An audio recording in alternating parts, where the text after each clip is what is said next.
All right, ladies and gentlemen, we'll get started in 1 minute.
All right. Everyone's very excited that it's a Friday, I think. Do I have to use my phys ed teacher voice? Okay. We are starting. Good morning, everyone. Good morning. Bonjour à tous. Welcome to today's audit committee meeting. I'm glad everyone's excited and full of energy. Let's see if we can bring that down a little bit. This is audit committee, okay? We have a very full agenda today as well. We'll begin with our consolidated financial statements for the city. We'll have a presentation by Isabel Jasmine, our deputy city treasurer, and then a presentation by KPMG, our external auditor. We will then move on to our sinking fund financial statements. There won't be a presentation for that, but staff are happy to take questions. We'll review one audit and one follow-up audit on bus service planning and scheduling and on job evaluation processes, respectively. Very likely after that, we'll have a short break, depending on what time it is, so that we can also set up for the in-camera portion of this meeting. After our in-camera meeting, we will have to resume an open session to carry the motions that were talked about in camera. Just a friendly reminder that for the reports submitted by the Office of the Auditor General, we'll first ask questions of the OAG. After their presentation, we'll move to questions from staff. We'll start with questions from committee members and then from other members of council. For any items today where there are delegations, we'll hear from the delegations prior to the motion. Today, there are 2 delegations for the item on bus service planning and scheduling.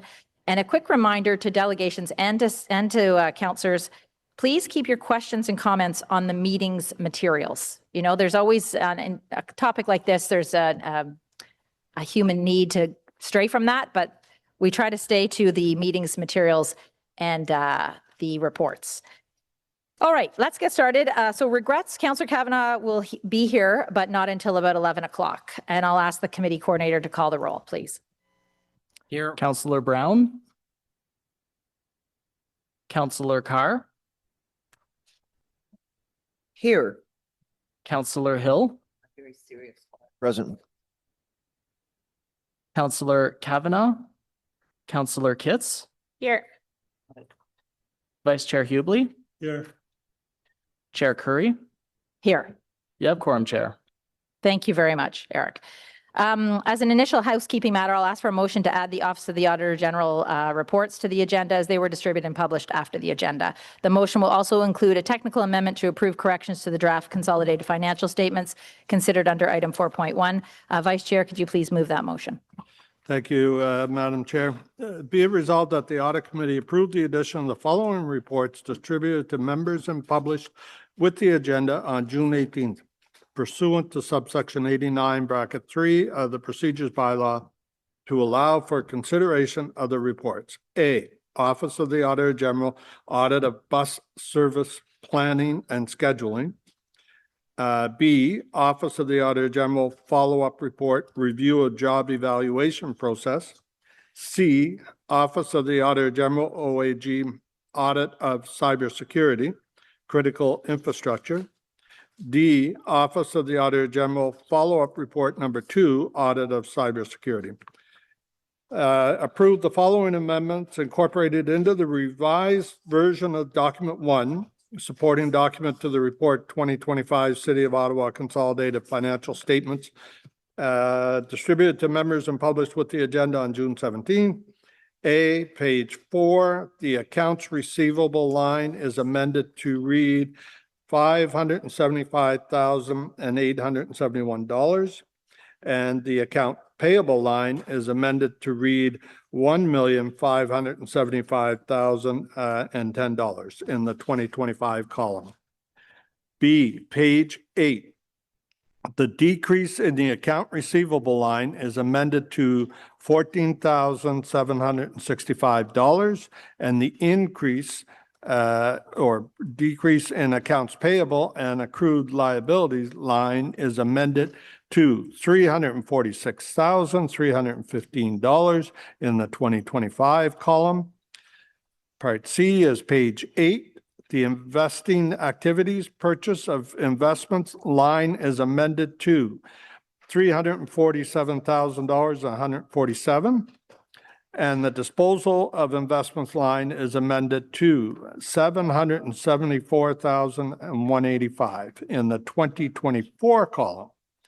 Page 25, note 3 is amended to agree with the amount of $575,871, showing on page 4 as amended. And finally, E, page 29, note 7 is amended to agree with the amount of $1,575,010, showing on page 4 as amended.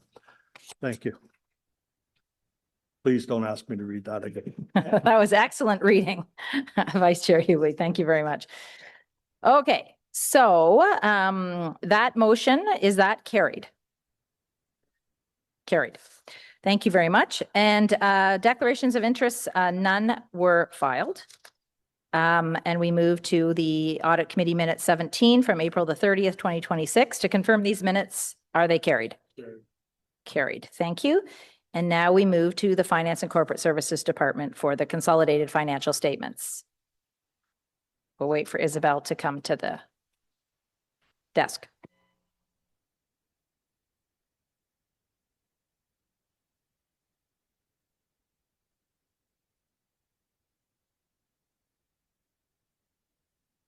Thank you, Chair. So we have the presentation. Okay, good. So my name is Isabel Jasmine. I'm the Deputy City Treasurer of Corporate Finance for the City of Ottawa, and I will present the financial statements for the year ended December 31st, 2025. We also have KPMG with us today. Rebecca McDonald, the KPMG Managing Partner responsible for this audit, co-partner for the audit, Kevin Travers, I believe he's online, and Ines Grubesic, the Audit Manager. They are here to present the results of the audit and after I've made my presentation. Next slide. So we're reporting an annual surplus for the year ended December 31st, 2025 of $750 million, which is different from the $20.9 million deficit reported at the end of 2025 for budget purposes. Financial statements are reported based on Canadian public sector accrual accounting standards, whereas the budget is reported on a modified cash basis. There is a surplus on an accrual basis because it recognizes revenue that is not included on cash or budget basis, such as assets contributed from developers, and the share of earnings from Hydro Ottawa. And expenses include the annual depreciation of the historical cost of assets, which tends to be a lower cost than what is contributed to capital annually on a budget basis to replace those assets. Next slide. In 2025, overall revenues increased by $459 million, which represents an 8% increase from the prior year. There were increases in taxation and fees and user fee revenue and government transfers of $194 million, contributed tangible assets of $9 million, investment income of $46 million, and other revenue of $10 million, which was offset by decreases in development charges of $35 million. Next slide. Total expenses for 2025 increased by $503 million, which represents an increase of 11% from the prior year. Factors for the increase include inflation, the implementation of Trillium Line in early 2025, increasing the cost of operating that line compared to the previous year, and changes to the program delivery under the restructured Canada-wide early learning and childcare system funding model. Next slide. So net debt is the difference between our financial assets and total liabilities. It is a measure of the future revenues required to pay for past transactions. Net debt at the end of 2025 was $4.9 billion, but this is offset by non-financial assets of $25.4 billion, which is primarily made up of tangible capital assets that we've invested in. The net book value of tangible capital assets increased by $1.5 billion during the 2025, and this reflects the increased investment in capital made by the city mainly for Stage 2 of LRT, $547 million, water and wastewater infrastructure, $462 million, and roads-related projects, $225 million. A substantial portion of this capital investment includes assets contributed from developers to the City of Ottawa of $474 million, primarily in the form of roads, water, and wastewater infrastructure. The difference between net debt and non-financial assets is the accumulated surplus, which represents all of the accumulated surplus of the city since its inception. Much of that balance is not in the form of cash, but in the form of capital infrastructure and reserves built up over the years. And this accumulated surplus represents the assets that are available to service future generations. The city's overall accumulated surplus increased by $700 million in 2025 to a total of $20.5 billion. The increase is primarily due to the annual surplus of $750 million reported on slide 2. Next slide.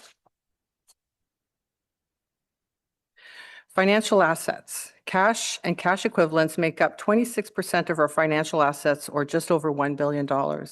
Accounts receivable decreased in 2025 by $576 million. Investment in government business enterprise represents the net assets of Hydro Ottawa, which we report on our financial statements on an equity basis. The city received dividends from Hydro Ottawa in the amount of $22 million in 2025, related to the results from Hydro Ottawa's 2024 operations. The loan receivable is for the Stage 1 LRT loan to RTG from long-term lenders that was assumed by the city in 2019. Liabilities. Accounts payable and accrued liabilities make up 41% of total liabilities. Deferred revenue makes up another 21% and has increased by $255 million, mainly due to government funding related to housing and childcare that was received but not spent yet. The P3 liability relates to the Trillium Line private debt of $129 million outstanding at the end of 2025. The next slides will provide additional details on the next two major items, employee future benefits and pensions, as well as the net long-term debt. Next slide. So employee future benefits increased by $54 million, mainly due to plan amendments relating to Ottawa Police Services, as well as increases in WSIB related to certain cancers. These liabilities represent benefits earned but not payable until future years. The amount payable in the current year is budgeted for each year, and changes in future liabilities are primarily because of changes in actuarial assumptions and legislation. This future liability is an estimation and may or may not reflect the actual amounts that could be paid in the future. The most significant changes include post-employment benefits increased by $39 million based on the actuarial estimation of this future liability, and the estimated future liability for WSIB increased by $16 million. Next slide. Debt is only used to fund capital expenditures, which have a long life to which we can match the term of the debt to the life of the asset. When you look at the debt level compared to the total cost of the city's gross capital assets, it represents 11.2% of those assets. Our net long-term debt increased, reflecting the issuance of $488 million of new debt issues and loans, which is offset by $155 million of debt principal repayments made during 2025. We issued new debt primarily for Etisoke, LRT, road and water wastewater projects, and the new police headquarters. Principal and interest payments are restricted in two ways. Council has established a specific targets for debt, whereby principal and interest payments for tax and rate supported debt are not to exceed a combined target of 8.5% of the city's own source revenue. In 2025, this percentage was 4.7%. The provincial measure looks at the cost of debt issued, including mortgages, as a percentage of own source revenues, and that limit is 25%. In 2025, this measure is calculated at 8.79%, which is far below the provincial limit. Next slide. So the overall net book value of the city's tangible capital assets increased by 1.45 billion in 2025. The most significant construction projects contributing to the increases are 547 million for light rail stage 2, which is reported in assets under construction, 225 million for roads infrastructure, and 462 million for water wastewater infrastructure. As you can see from the chart, water and wastewater infrastructure makes up 28% of the total tangible capital asset net book value. The LRT Stage 2 capital asset costs are still accumulating within the assets under construction category, apart from the Trillium line where costs have been transferred to the LRT asset category in January 2025. As sections of Stage 2 are put into service, those asset costs are reallocated to the LRT asset category. This concludes my presentation, and I will now pass it to Rebecca McDonald from KPMG for an overview of the audit results.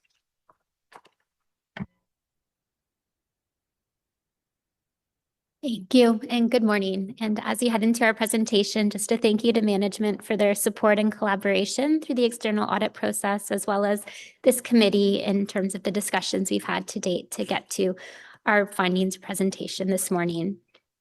On the following slide, we contain our audit status. Our report was prepared a few weeks ago, so I do comment that the first 3 bullets there have since been completed, and we are where we would intend to be, being before this committee, having our discussions. Our audit window will stay open until council has approved the financial statements and we obtain a signed representation letter from management. We do send legal inquiry letters, and we request that those come back within a certain number of days of the anticipated audit report date. So those are coming in on track to be that last final outstanding audit evidence. On our following slide, we speak to our independent auditors report, which were included in your package. We are prepared to issue a clean and unqualified audit opinion on both the City of Ottawa's consolidated financial statements as well as the sinking fund, which is included in your package. Our auditor's report is standard in nature with respect to our audit opinion, the responsibilities of management, yourselves being charged with governance, and ourselves as the external auditors. On the following slide, we go through some of the highlights for this year. There were no new accounting standard changes impacting the city this year. Financial statement note 26 in your draft statement speak to some future pronouncements that will impact your 2027 year end. And we've certainly had ongoing conversations with management about the impact of those in the presentation, and they've participated in webinars and training that we've offered at KPMG. As you know, your statements are consolidated, so we do consider the group audit impact when we look at Ottawa Hydro, Ottawa Community Housing, and the business improvement areas. We consider those non-significant components to the City of Ottawa as a whole, but we do share that we do perform standalone audit opinions over each of those financial statements, with the Hydro Ottawa and Ottawa Community Housing being issued to date and the business improvement area financial statement audits underway at this time.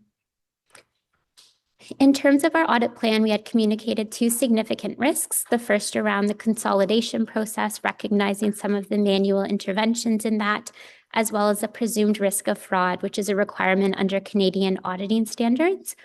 With respect to the consolidation process, we do have some observations on the following slide for some uncorrected audit differences. And with respect to the risk of fraud, no concerns in terms of the performance of our procedures, looking at areas of estimates, judgment, significant unusual transactions, and manual journal entries. All right, so I'll turn it over to Ines to speak through our audit misstatement.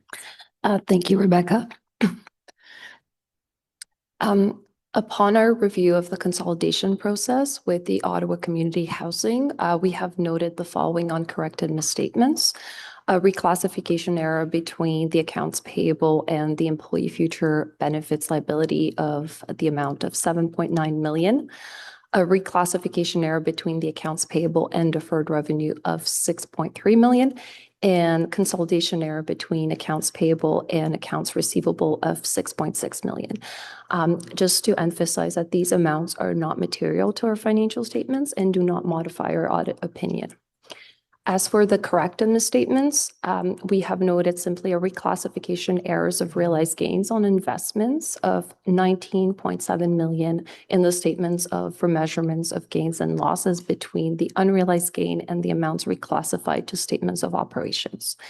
And as for control deficiencies, we have not noted any significant control deficiencies over financial reporting, and any performance improvement observations were made aware to management. Thank you. I'll pass it to Rebecca to finalize the presentation. So our last point to share is with respect to our independence. So through the course of the audit, KPMG as a firm has not performed any additional services for the city that could be thought to encroach on our independence as the external audit team, certainly recognizing that's the value we bring as the external auditors. So that would conclude our presentation, Chair. Thank you very much to both of you. Must be nice to get a good audit. Okay, questions from committee members and or other members of council?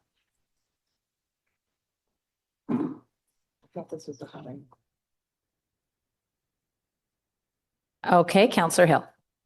Yeah, thank you very much for these reports. I would agree. I don't see any major red flags that come to it, but just to validate from a public awareness and transparency perspective, with regard to the sustainability and debt, given the increase in net long-term debt and overall net debt in 2025, can staff explain how the city is assessing long-term debt affordability and whether capital commitments could constrain future council's ability to respond to emerging priorities or unexpected financial pressures?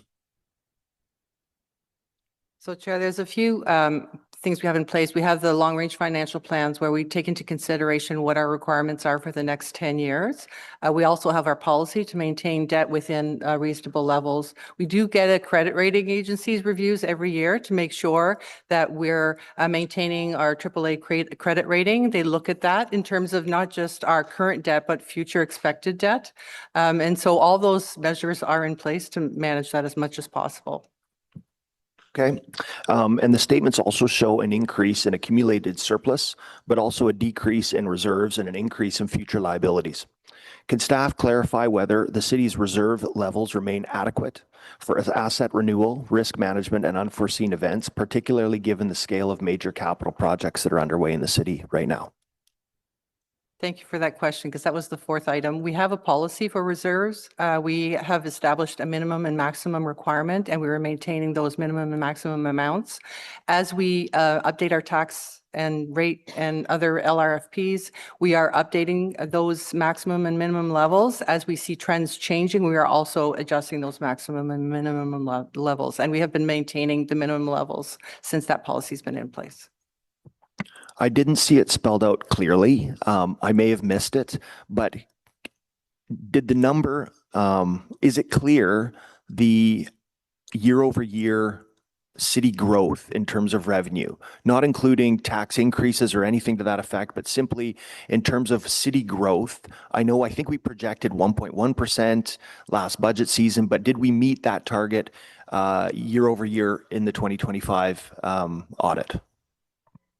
I'm not sure I could answer that question, but we base it on the rolls from the previous year. So it's based on actual numbers of what we're expecting in next year, but we can follow up in terms of what the actuals were.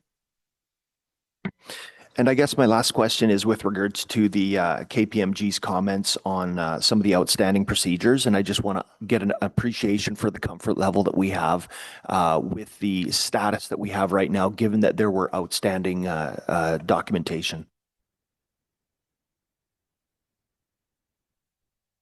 So from our perspective, certainly no concerns that we feel you should be aware of. Everything is quite standard in nature. We have one legal letter to come back, and from those that have been returned, there's been no differences between management's position as well as the external counsel.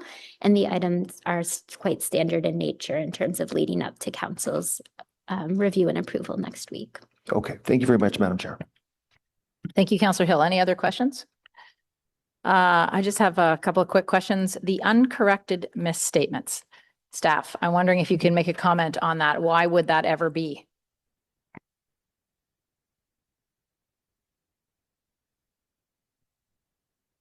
I guess I'll speak to that. We have brought up to management that these we have brought up to management that these misstatements are not material to financial statements, and they always have the option to leave them uncorrected if they choose so. They are really not material when you think about it, and If you prefer them to be corrected, they could always choose to correct them. They do not impact our opinion. Yeah, we could change it, just making it in time for the audit committee and making sure we give you the most accurate financial statements. It would require an edit to the financial statements and then probably just include that in the council meeting, that change that happened between audit committee and council. But they're not material. And they will be in the following year, we catch up. We include those in the next year's financial statement. So the balance sheets are always up to date in terms of the uncorrected statement. Okay, I just want to make that clear for anyone listening that's thinking, why is there something that's uncorrected? A misstatement that's not corrected sounds like a bad thing, but we understand it. The other thing is the amendment that Vice Chair Hubley read out, the changes. Anything material there? Anyone have a comment on that? No, we didn't feel they were material. Okay. All right. I don't see any other questions of councillors, so I think we will read the motion out then that the audit committee recommend council approve the 2025 City of Ottawa consolidated financial statements, including document 1 as amended. Is that motion carried? Carried. All right. Thank you very much. So the sinking fund financial statements. Any questions on the sinking fund financial statements? No. Okay. So we just have a motion there as well that the audit committee recommend council approve the sinking fund financial statements for 2025. Is that carried? Carried. All right. Thank you very much to everyone. Thank you to KPMG. Always great to see you. All right. So now we'll move to the Office of the Auditor General, item 5.1, the audit of bus service planning and scheduling. So I did want to just say that when we get to the delegations, which we will do right after our presentation, there is one more delegation as well that was added. A delegation request went to a spam folder. We have corrected that. So you could be prepared for 3 delegations. All right. Whenever you're ready, Office of the Auditor General. Merci beaucoup, Madame la Présidente, et bon matin aux membres qui sont présents avec nous ce matin. The first audit that we would like to present to you today is the audit of bus service planning and scheduling. This audit was included in our work plan due to the importance that the city's transit system plays in the day-to-day lives of Ottawa residents, as well as concerns raised by members of council throughout my annual discussions. Our hopes with this report is that it will provide clarity on the root causes of some of the issues, key issues, I should say, that OC Transpo has been facing, enable a transparent discussion of these issues, and of course, to provide management with recommendations, both short-term and long-term focused. I would like to take a moment to thank management and staff at OC Transpo who worked collaboratively with us in support of this audit. They have had, as I'm sure you are all aware, a lot going on, and we very much appreciate the effort and time commitment that an audit such as this does require. You may realize that some of the issues raised in our report have been brought forward by OC Transpo over the course of the past few months. In some instance, I believe this is a result of our collaborative approach that we've taken throughout the audit, in which we have communicated issues as far back as the beginning of the year to enable staff to start proactively working on corrective actions. We have with us this morning David Cooper, who is a subject matter expert in transit service planning, infrastructure delivery, and policy. Leveraging his work at TransitLink, for those who aren't familiar, that's Metro Vancouver's transit system, Calgary Transit, as well as the City of Toronto, David had participated in all elements of our audit. He'll be happy to help us answer questions that you may have at the end of the presentation. I will now pass the presentation over to Deputy Auditor General Joanne Gorenstein, as well as Audit Manager Corey Richardson, to walk you through the results of our audit. Merci beaucoup, et prochaine diapositive, s'il vous plaît. Good morning. OC Transpo operates a multimodal system that includes rail, conventional bus, and paratranspo services. The bus network currently has more than 100 routes across the city. At the planning stage, routes are designed using customer travel patterns, ridership data, budgetary constraints, and transit service standards and guidelines such as service frequency. Service changes occurred quarterly to address seasonal demand and community growth, aiming to align capacity with demand on busy routes, reduce capacity on underused services, and expand coverage when funding allows, all in line with service standards and guidelines.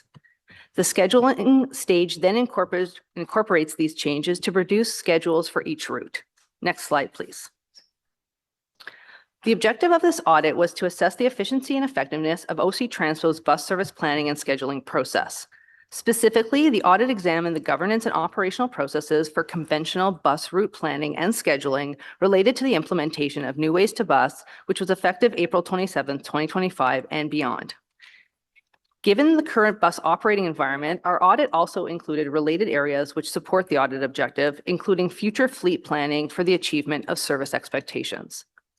As part of our audit, we benchmarked OC Transpo bus planning and scheduling processes against other leading Canadian transit agencies, including Toronto Transit Commission, TransLink, and Edmonton Transit Service. Next slide, please. Before we get into our first finding, we wanted to present some background on how bus routes are scheduled.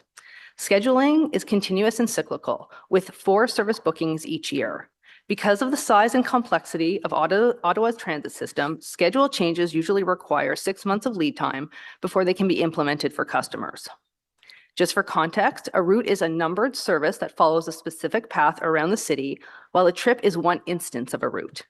A block is a full day's work for a bus made up of several trips and deadheads done by the same vehicle. I will explain deadheading in a minute. A scheduled run time is the estimated time a bus will take to complete its in-service trip. This is denoted by the green solid arrows in the diagram on the screen. As part of the overall route, other elements are scheduled as well. Deadheading is when a bus travels without passengers to or from the garage or between trips or routes. These are denoted by the gray arrows. Recovery time, denoted by the shaded boxes, is built into the schedule between trips to act as a buffer for unforeseen circumstances to keep buses on schedule.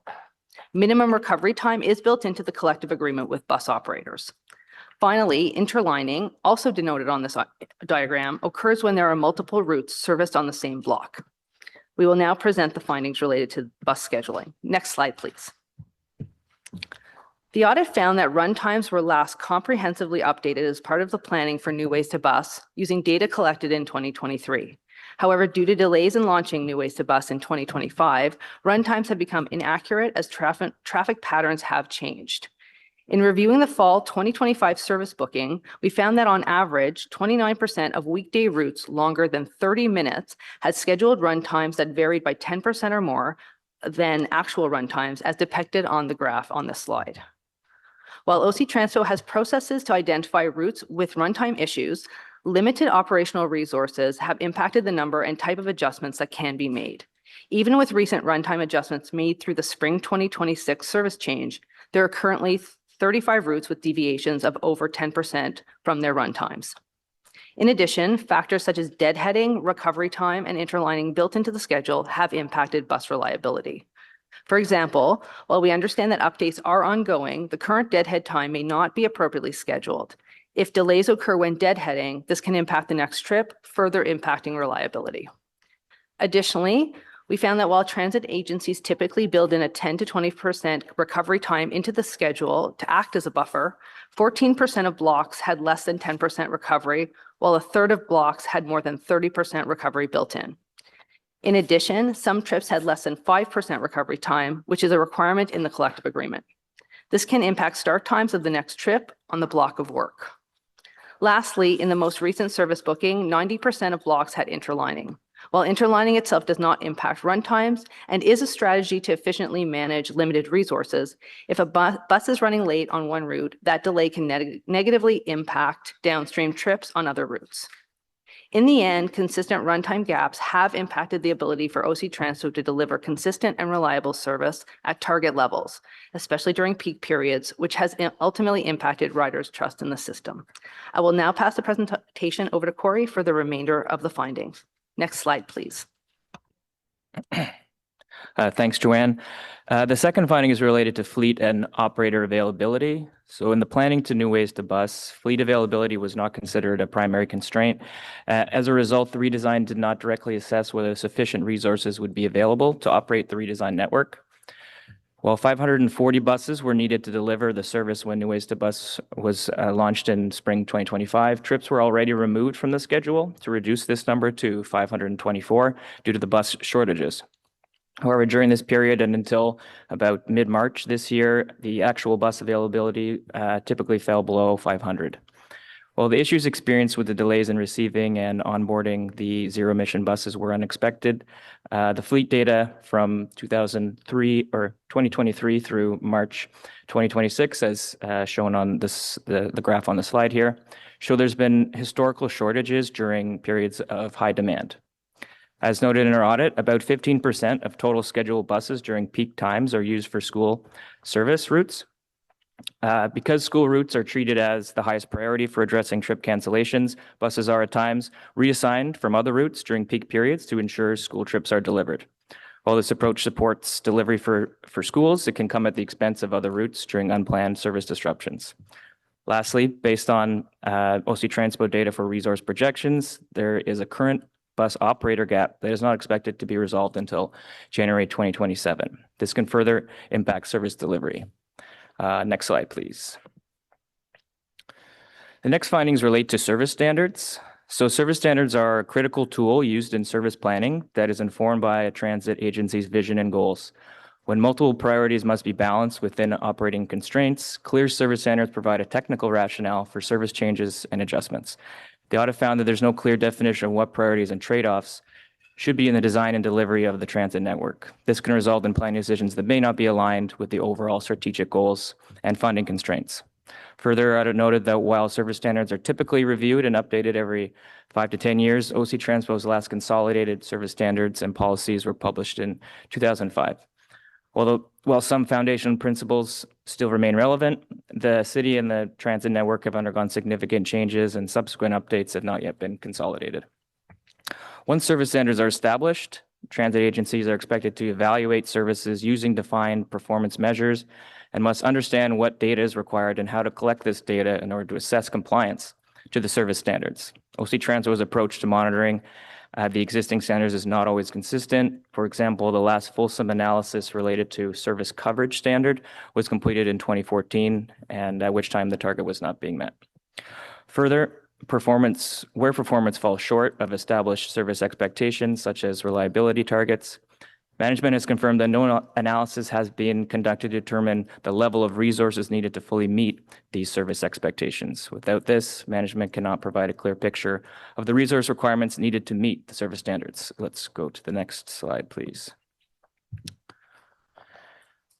The next finding relates to service planning decisions, which are not always guided by planning principles and technical analysis. For example, the E1 route, which operates parallel to the LRT Line 1, serves as a supplemental rail alternative in addition to the R1 that is in place during unexpected rail disruptions. This route is inconsistent with the approach of New Ways to Bus, which emphasizes taking advantage of the LRT network.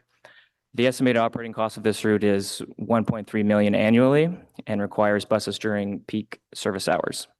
Further, other transit agencies reviewed as part of the audit have established annual processes to transparently evaluate major service change proposals. This includes documenting the rationale for these changes as well as explaining why certain proposals are not pursued. However, OC Transpo no longer has a similar process in place, which can lead to inefficient use of limited operating funds. Also, despite management's delegated authority, operational decisions such as bus stop optimization will not proceed until endorsement from a ward councillor is received. While councillors should be informed and consulted, requiring endorsement for actions already within the city's delegated authority has the potential to delay or halt the implementation of improvements to address reliability. Our last finding is related to long-term fleet planning. So, a bus fleet plan is a long-term strategy that guides how OC Transpo procures and replaces its buses over time to support the current and future delivery. Although continuous improvements have been made to refine OC Transpo's bus fleet plan, such as reflecting delays in the estimated delivery timelines and deployment of the zero-emission buses, the audit found key areas where the current bus fleet plan could benefit. For example, there remains a risk that the replacement ratio of a replacement ratio of greater than 1:1 may ultimately be required, given the range limitations of the zero-emission buses. Other transit agencies reviewed as part of our audit have adopted a higher replacement ratios, ranging from 5 to 15% contingency to address these range limitations. Next slide, please. Thank you, Corey and Joanne. In summary, given current operational realities, OC Transpo has not been able to reliably deliver its scheduled bus service.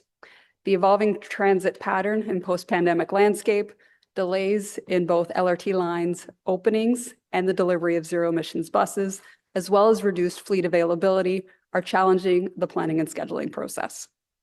Although strategies to improve performance trends are underway, the audit identified several areas where historical decisions have impacted the effectiveness of bus planning and scheduling. New Ways to Bus was an opportunity to reset the bus network.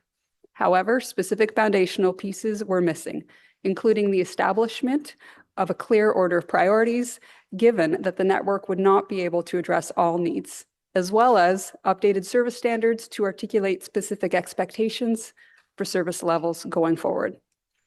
Furthermore, we highlight in our report the need for decision-making to be based on sound technical analysis and aligned with established priorities.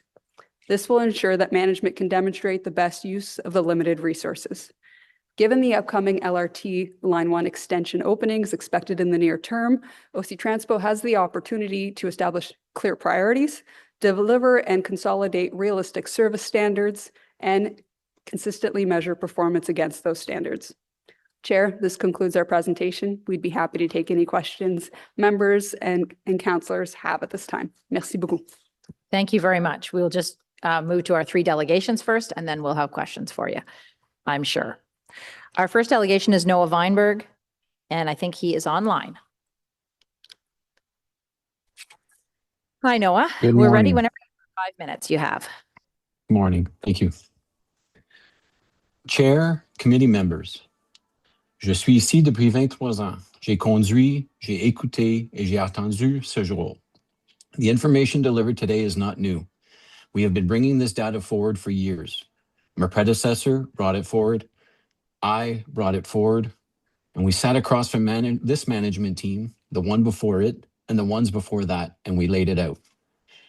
We were told that we were wrong. We were told that it was a shortage of bus operators, leaving out the lack of bus procurement, ignoring the people that deliver the service, proper updates and analysis, and any semblance of transparency.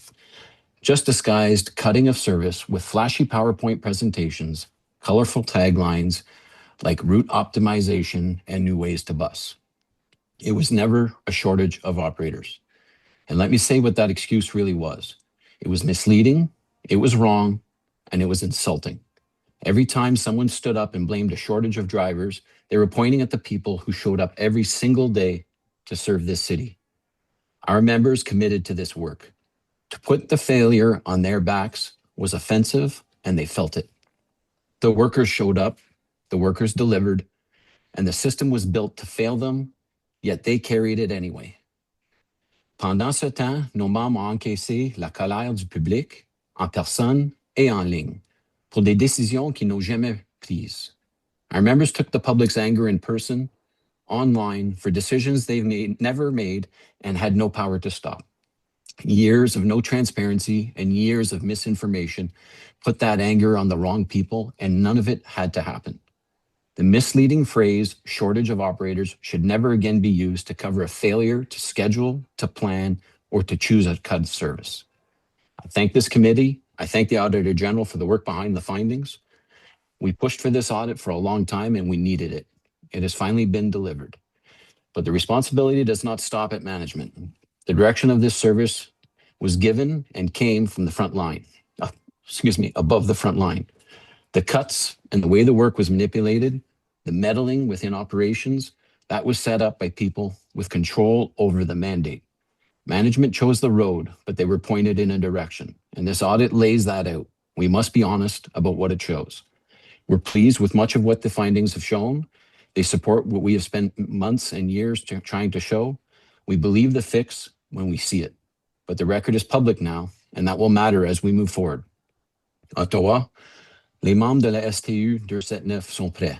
Give us a schedule that's actually possible, and ATU 279 will give you the service you absolutely deserve. Thank you. Merci. Thank you, Noah. We have questions from members of committee and council. And just a reminder, everyone to try to ask a question and stay on the audit. All right, Councillor Carr. Yeah, thanks very much, Noah. I'm sure after all your representations at committee, seeing the results of the audit would be very important to you and your members. I know you've talked about the challenges with scheduling for a long time and brought them to our attention. I want to make sure to keep my comments to do with the audit. You talked about, you mentioned specifically in your delegation, sorry, about the fact that it was never about an operator shortage, but the audit does mention about operator shortages. Do you believe that right now that we can undertake the recommendations without additional operators? Do you believe that there's obviously turnover of operators, but do you believe that we can implement changes without, like, I'm trying to think of how to phrase this question. Like, I know you said it was never about an operator shortage, but there are gaps that we see here. Can it be addressed without addressing the number of operators? No, I think you always have to keep the number of operators with respect, and you have to account for attrition. You have to account for the lack of retention, which is building, and you have to account for the natural cycle that we go through. And I think at the previous Transit Commission, Ms. Parzan presented that. The numbers they showed is a projection. I think they're on top of what they will need to continue forward. They have to be very mindful of retention throughout. Can we do it with the exact amount of operators that we have today? Yeah, we've been keeping this system alive for 20 plus years because they put in the overtime and they put in the extra work to help. And that's not just for financial. There's pride here. So can it be done? Yes. Is it wise to go that route? No, I think we need to be mindful of what we have, make sure that the conditions are good to retain the people that we have and treat them properly while we attract new. And I think all of that needs to come into perspective. And I really am encouraged to see that we're talking about real numbers, real facts now, and getting to a point where the runtime will be possible to deliver. Yeah, that's great. Okay, so I just want to make sure you're very confident in the recommendations. There's nothing you think was missed. You think the recommendations are going in the right direction, and do you have confidence that the management will implement them? I have confidence that now that it's on public record and people are aware of things, that there'll be more accountability in delivering that. And I also find Mr. Leary's perspective refreshing in the sense that he wants to go in this direction, and he's a little aggressive in his approach in saying that this is the way it has to be. And it's not something we've seen before. There's a bit of a standing up to council and commission at this point, and I think that's long overdue. Okay, that's what I wanted to know, Noah. Thank you very much for your dedication and for always representing your members well. You've done a great job in standing up for them, particularly on the scheduling issue, and appreciate you coming out today. I appreciate it. Thank you. Thank you. Councillor Leeper. Thank you very much, and thank you, Noah, for the presentation today. There are a few things in your presentation that I think will be subject for a different discussion. The retention issue is something you've come back to a couple of times now, but that won't be the subject of today's meeting. And you're absolutely right. The audit has, there's not a lot that's new here. I think riders know it in their bones in terms of the failure of New Ways to Bus to deliver a more reliable service. But I did want to come to the point in your presentation at which you said that the system was set up to fail the operators. And I'm just wondering if you can put a bit more meat on those bones. What kinds of examples can you raise with respect to how the schedules were unrealistic? When you plan a route to run from A to B using Google Maps and not accounting for the fact that it is a bus and that it stops for people, and some people need that ramp put out, and you want to be able to deliver a good service and allow that person to have a seat, you want to be able to give a few seconds to get that person that's running for the bus. If you want to be able to do those things, which are natural part of public service, and you don't account for those in the time frame, and then you don't put a cushion at the end of that trip to recover from all of those variables that may or may not occur, you create a cascading failure system that doesn't improve throughout the day unless there's a cancellation or a removal of a trip or more. Do you think the recommendations from the Auditor General that have been accepted by staff will successfully address those unrealistic schedules? If we're honest about taking the information, if we're honest about sharing the responsibility with the people that deliver it, and using the information that's provided by the operators as to what is and what isn't realistic, I do believe there's an opportunity to get where we clearly are stating we want to do together. What role should we as elected officials play in that? Quite honestly, let the professionals do their job and maybe not make minute changes to satisfy constituents on a regular basis. Okay. Noah, thank you very much, as always. Thank you. Thank you. Councillor Gower. Thanks, Chair. Thanks, Noah, for delegating today. You spoke a lot in your remarks about driver shortage. It is part of some of the findings in the audit. I want you to clarify for me, because certainly we've talked a lot about driver shortage at council, at committee, in the media, all over the place. When I think of driver shortage, I never think that the blame is going on the operators themselves. To me, the driver shortage issue is a structural issue, a management issue, a recruiting issue. I'd like you to clarify, are you hearing from counselors that it's the blame is being put on drivers? Are you hearing that from management? Because I've always heard it as okay. Our people are hearing it from the public. We're hearing it from people that are using our system. We're hearing it online in particular. But this really needs to be clarified, and I appreciate you bringing this up. The term driver shortage implies that we don't have bodies. It implies that people are either calling in sick. It implies that we're not there to provide the service. And that has always been the angst of that phrase. It has driven me nuts from driver to VP to now president. I know my predecessor used to fight hard to get this point across. It is not that we are missing people, and we are absolutely not missing people willing to work. What they call driver shortage is when they need to cancel a trip because they poorly planned it and they couldn't make it so that recovery time allowed the next trip, and they cancel it. They say it's because the driver wasn't available. That goes as driver shortage. And that is an excuse. It's a scapegoat. And every single transit commission that the previous GM laid that out, it drove our people crazy. It is unfair. It is misleading, and it wasn't what was happening.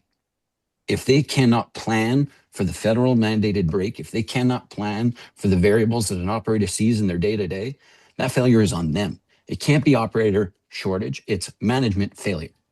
That's what it was. That's the reality. And thankfully, this audit finally points it out. Okay. Thank you for clarifying that, Noah. Thanks, Chair.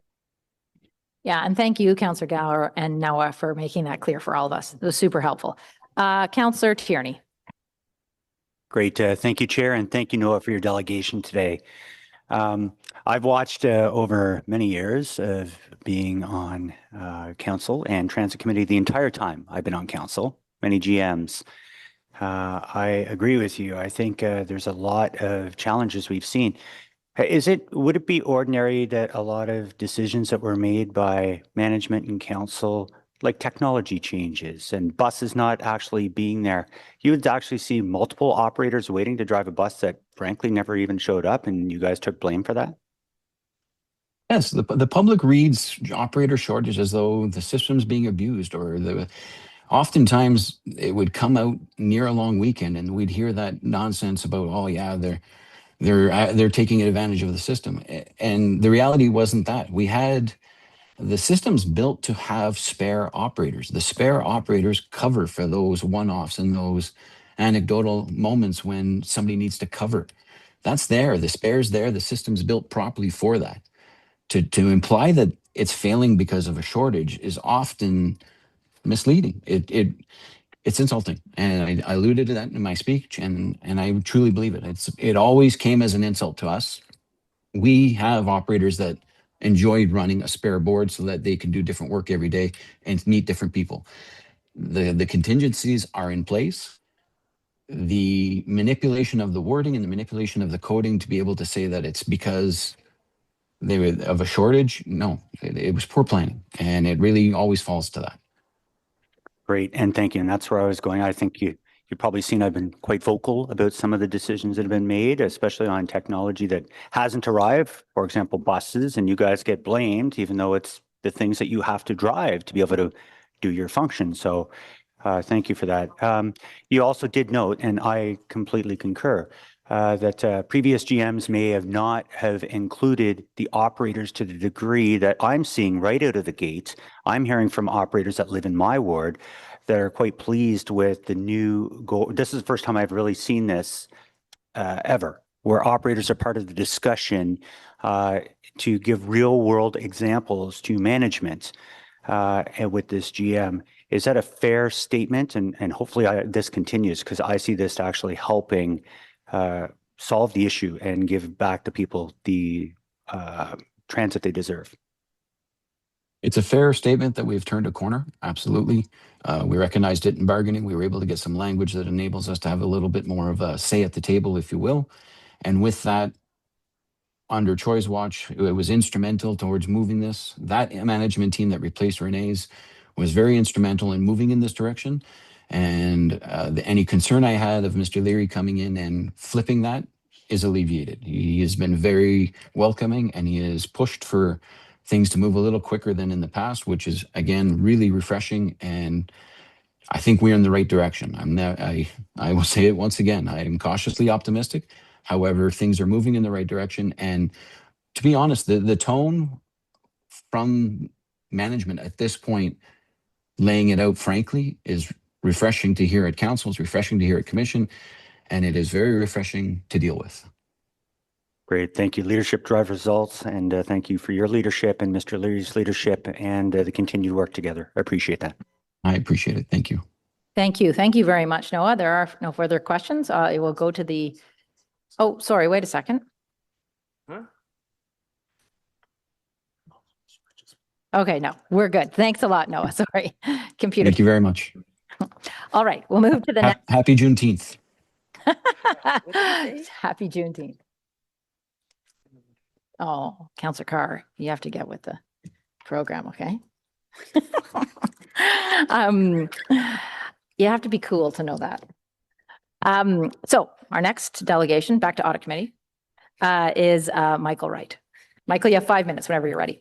Thank you, Chair, and happy June 18th as well. Thank you for allowing me the opportunity to speak at today's Audit Committee. I'm Michael Wright, a resident of the city.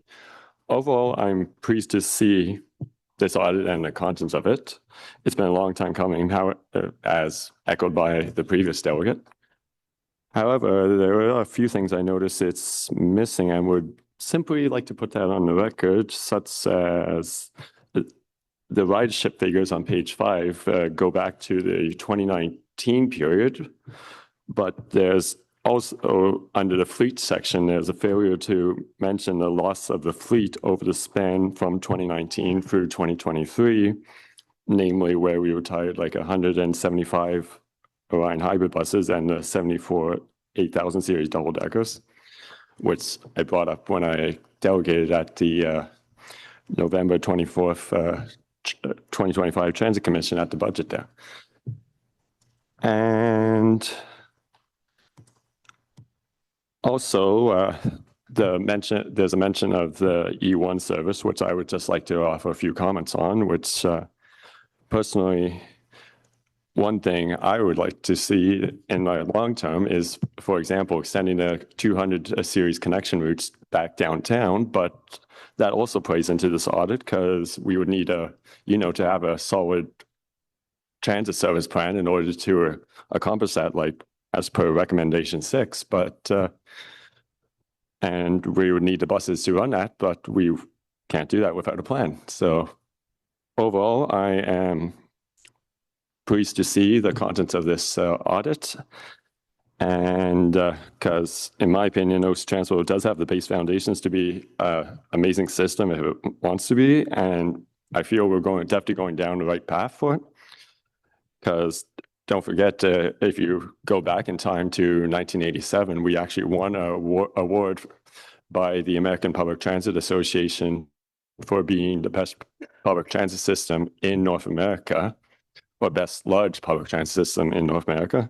And I feel if we follow these recommendations by the Auditor General, we can maybe once again be a award-winning system. So I would like to wrap it up by thanking the Auditor General and her team for conducting this audit.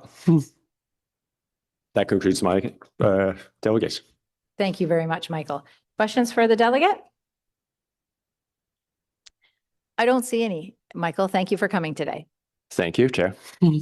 All right, and our final delegate is Ajay Ramachandran. He's just going to get to the microphone here. All right, Ajay, whenever you have time, whenever you're ready. Hello. Hi, I'm Ajay from Better Transit Ottawa. A couple of months ago, we created a website that uses OC Transpo's GPS data and published schedules to show cancellations, on-time performance, and scheduling inefficiencies. I've been going to every transit committee and showing our findings for the past year now. We're very happy to see that many of our findings are now confirmed in this excellent report. One of our tools is the Block Explorer. The Block Explorer shows how buses move throughout the day and how a delay on one route will cause cascading delays throughout the entire network because of the high use of interlining. A block is a schedule one bus takes throughout the day. And interlining is when one bus performs multiple different routes throughout the day. Interlining can cause a delay on one route and cause the next route to start late. The new ways to bus network changes were claimed to have improved this scheduling practice, but as demonstrated by our Block Explorer, this really was not the case.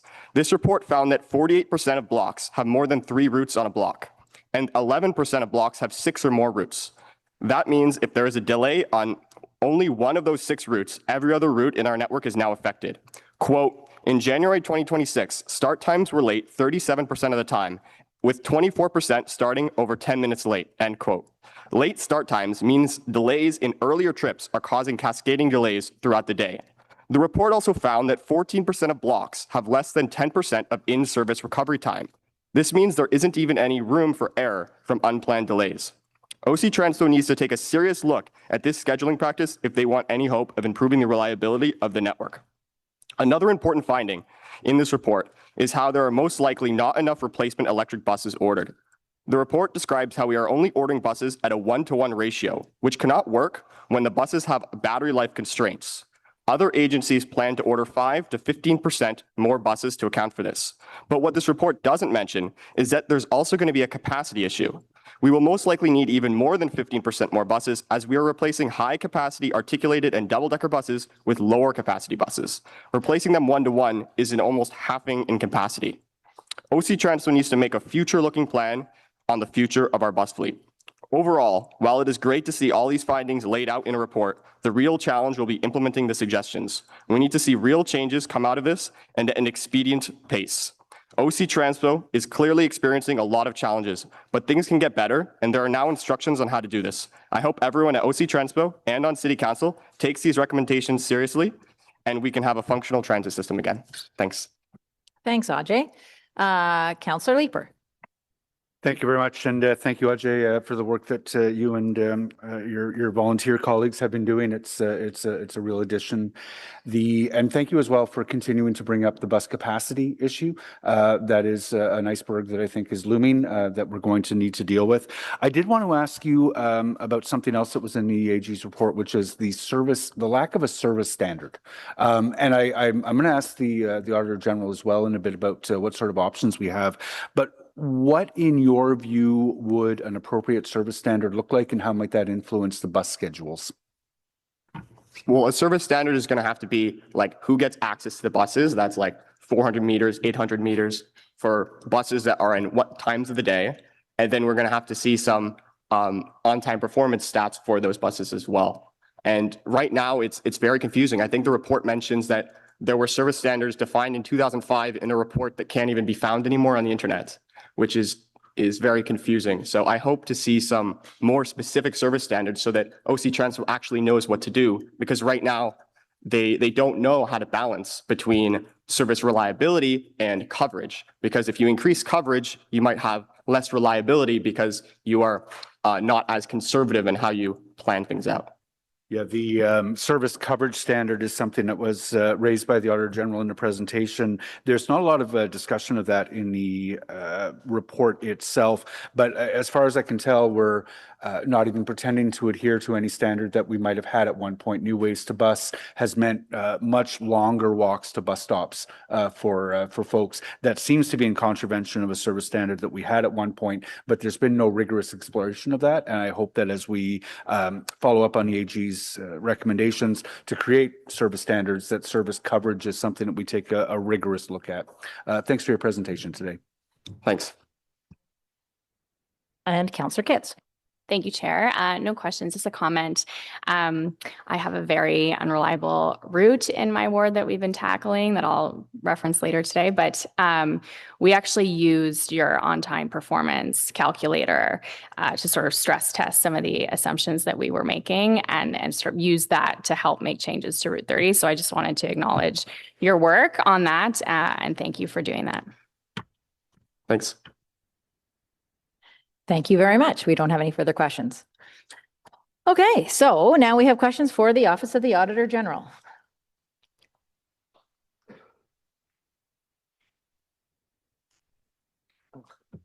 Councillor Carr.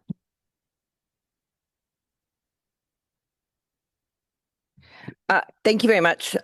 First of all, can't give you enough appreciation for the work that was done on this. As a member of Transit Committee, this is absolutely excellent to have this level of oversight and for us to follow through on Transit Committee as well. Oftentimes we see governance by outrage at that committee, and this instead of strategic direction, and this provides wonderful recommendations on runtime adjustments, deadhead travel, recovery times, allocations of bus and operators, bus fleet plan, all these amazing things we should be talking about. I assume that while you were doing the work that and working with transit that you came up with suggestions for future audit items of OC Transpo. Would that be correct? Chair, through you, thank you for the question, Councillor. There is an endless list that we have from an audit perspective, and I'm very happy to say that even our new general manager has shared areas that he would like to see some additional insights in. So, excellent, perfect, thank you. I just want to confirm, I did get asked. You didn't look at paratranspo at all in this audit, correct? Scheduling? Chair, that is correct. This was already, I guess I would say, a beast of a scope for us to undertake, and we wanted to do so as expeditiously as possible. So paratranspo was scoped out. Okay, thank you very much.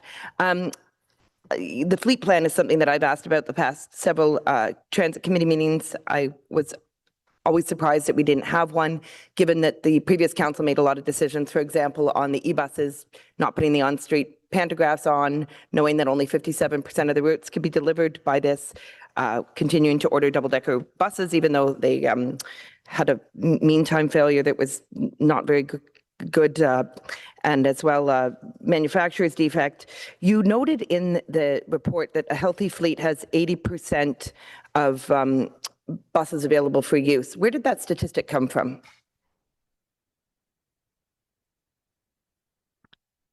Through the chair, a 20% spare ratio is pretty much an industry standard, and what we found was that's generally the rule of thumb OC Transpo was looking at. One of the things that we did take a bit of a deeper dive on is that there's a lot of differential fleet you have, from zero emission buses, double deckers, higher capacity articulated buses, new diesels, and things like that. And obviously, over time, you may want to look at differential spare ratios depending on vehicle availability, with that being a much greater area of concern here. But typically, a 20% spare ratio is being looked at. I would suggest from other agencies that be revisited, especially on the zero emission buses, just because of differing technology maturity, range, and upstream infrastructure components that you need to be mindful of in your garages for charging capacity and things like that, but 20% is pretty typical. Okay, thanks. I just wanted a source for that. Now, I wasn't clear in the report. It looked like there was evidence of a fleet strategy. what sort of a fleet strategy, fleet plan did you find in OC Transpo? Like, how much detail was in it in light of all of these challenges that have been raised? Thank you for the question through the chair. We did see a document that was a strategy. It was a high-level document, and that's why we did flag some of the things that we did in terms of the level of detail of some of the assumptions and then interdependencies associated with that. But we are cognizant that additional work is being developed by management to more fulsomely develop this, and I believe bring this back to Transit Committee. Okay, thanks. So it was very high level. Okay, obviously the new ways to bus is of extreme interest. It was something that saved $10 million in operating costs, but we know that there was a lot of cost in terms of the contractor that was hired. All the signs had to be changed, all the communications materials. And so that it saved $10 million of what I understand it for busing takes $419 million of the $905 million budget. Did you see any evidence that the intent was to make sure that all of the routes were on time, or that there was any adjustment between the 2023 times that were used and the 2025 launch? Was there any attempt at all to change any of those to match the new patterns in traffic or anything else, or there was no evidence whatsoever that anything was adjusted in the lag?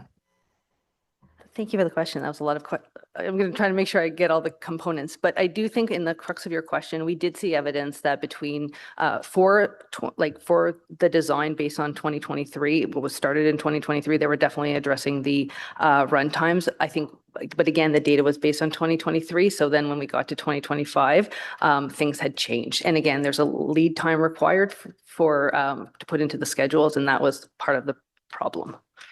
But I guess maybe just to add to that, from the point of when they had put together the schedules in anticipation of an earlier launch of New Ways to Bus, there was no level setting between that period and when they actually did go live, if that is what you were asking. Yeah, perfect. That's excellent. But it seems to me that there's no shortage of data that is available. You had lots of data on bus scheduling, operator availability. You have OC Transpo has a wealth of data. Is that correct? I would say when it comes to the on-time performance of buses, absolutely. Obviously, the GPSs are available, and there's a process in which operators can also bring forward feedback with regards to how the routes are actually being executed. Look to my team to see if there's anything else they'd like to add. Yeah, thanks, Chair. I just might add that for New Ways to Bus, there were some changes in routes and trips. So the data when they were level setting this wouldn't have been available. So when that versus when it was implemented is, I think, one of the root causes of some of the runtime issues. Okay, thanks. And you mentioned the operator feedback that is provided through the process. Did you look at whether there was any evidence that that was taken into account and adjusted? Yeah, thanks, Chair. So we looked at the SIR service improvement reports, I think, since New Ways to Bus, and so those were being flagged by operators on the runtime issues, and there was some uptake for the winter, and then a little bit more in the spring. So, okay, thank you. With respect to the $10 million New Ways to Bus, you pointed out the Route 105 and the E1 shuttle, which collectively is $5 million to operate these two. Were there other routes that you saw that had no evidence for, no substantiation of why they were online? Or are these just the two most flagrant examples? Chair, I would say that that section, you see a few varying examples. They are examples. There are more elements that we have seen, but there are examples in which we didn't see any sort of sound technical analysis for the decision making. We're not saying they're right. We're not saying they're wrong. We're saying we don't know why they were selected over others, considering the resource constraints that OC Transpo is currently facing. Okay, so it's the lack of substantiation for why these routes were established, and this is something that really underscores the overall issue. Thank you for the question. Just for a clarification, I think with Route 105, that again, we focus on service changes post New Ways to Bus as well as part of this audit, so that's why that one was identified. Okay, thank you very much. There was also, you mentioned about counselor input in terms of like bus stops and route changes and that sort of thing, but there wasn't a specific recommendation to that effect. Is there anything that you would recommend about counselor involvement in some of these decisions? Chair, I would say, as always, counselor involvement is important. We're talking about wanting to have analysis to support the decision-making, and counselor input is a very pivotal aspect into that overall analysis.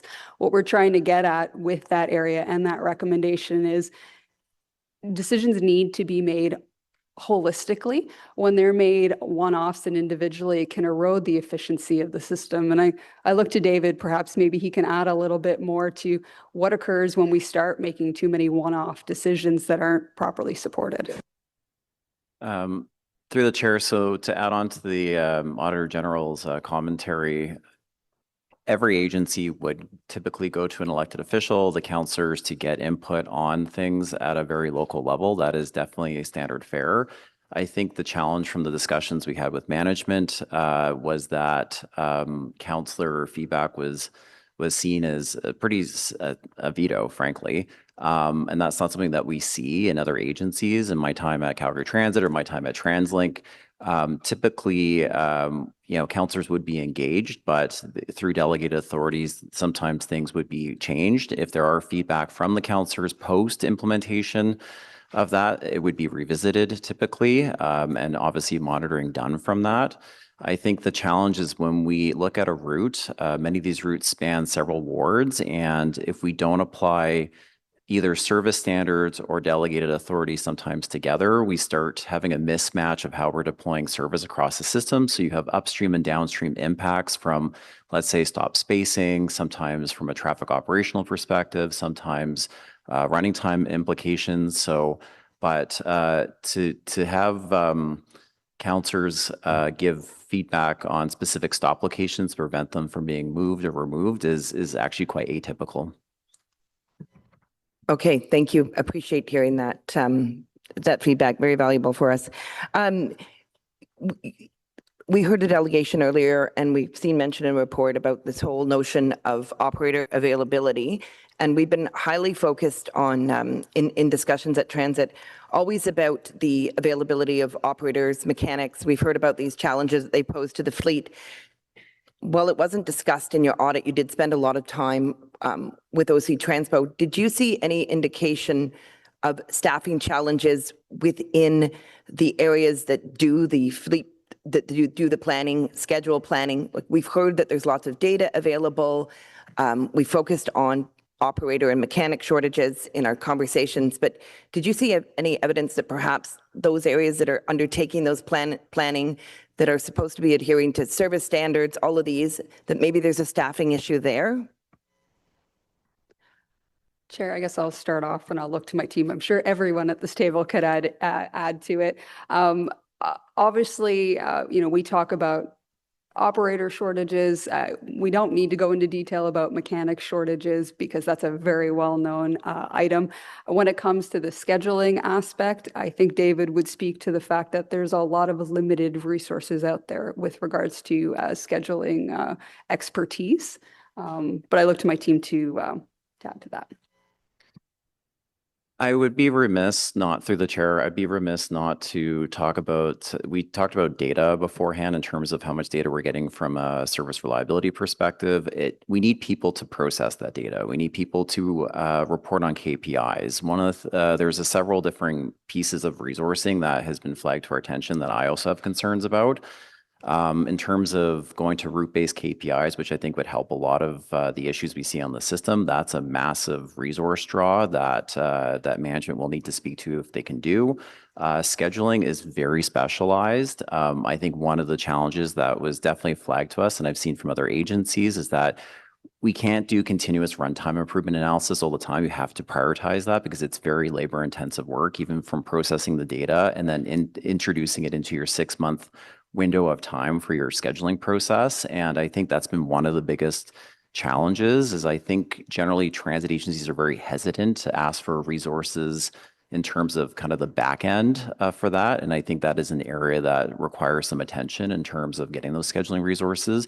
If a scheduler comes online now. It takes up to 2 years to fully train them in terms of the nuances of the collective bargaining agreement, in terms of the nuances of your operating rules, in terms of nuances of a whole bunch of different technical pieces. And we know that OC Transpo is relying on a third-party consultant to provide them that are experts in this particular field, but the in-house ability to process the data and do the scheduling is an industry-wide issue in terms of getting the expertise, but it is a resource issue here.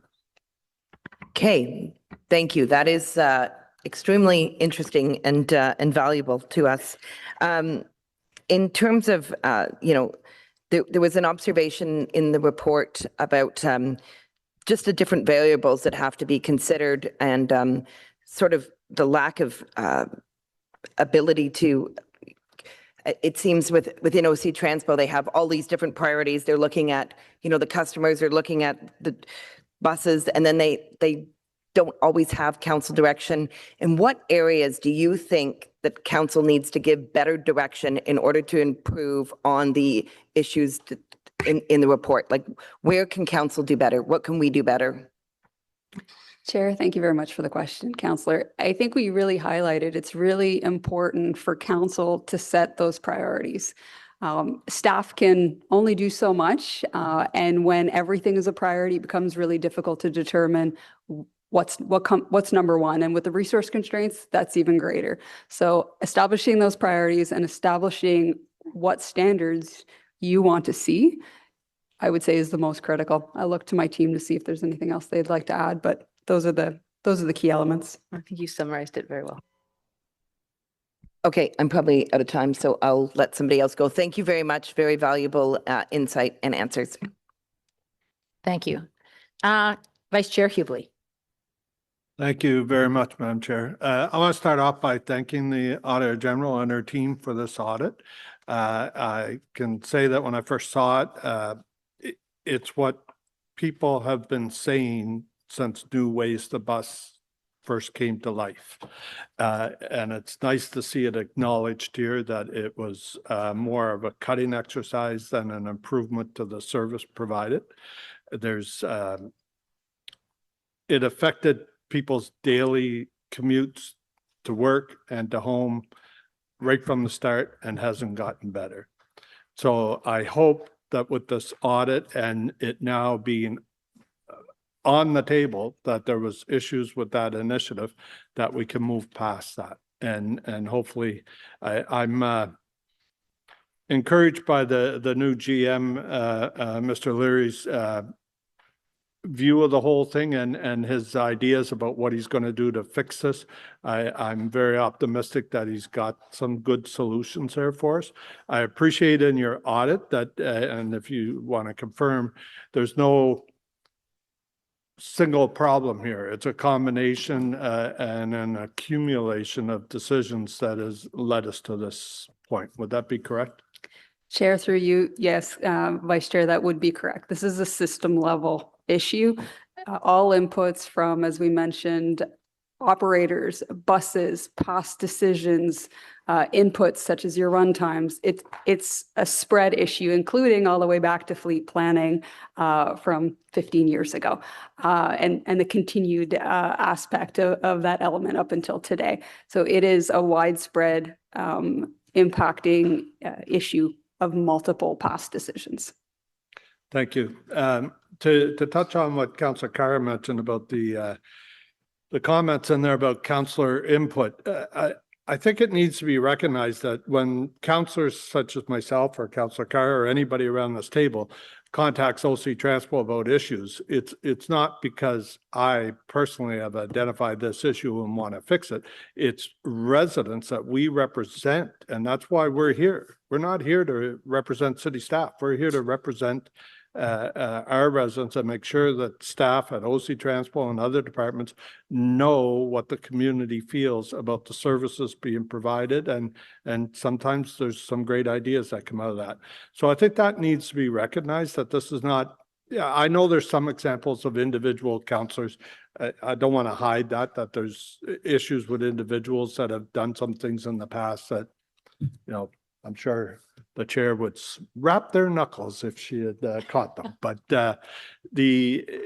the point is the majority of the people around the council table are trying to work with OC Transport to solve these issues.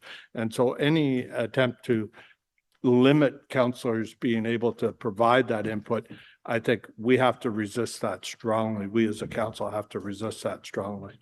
Chair, absolutely. I want to ensure that it's clear that we're not saying that there shouldn't be any sort of councillor involvement or input. On the contrary, we actually highlight in our report that there used to be a very transparent process about seeking input, an actual formal process where it would be sought and would be taken into consideration when schedules are reviewed and amended. And I think it's a critical piece that we'd like to see reinstated and put in the public eye.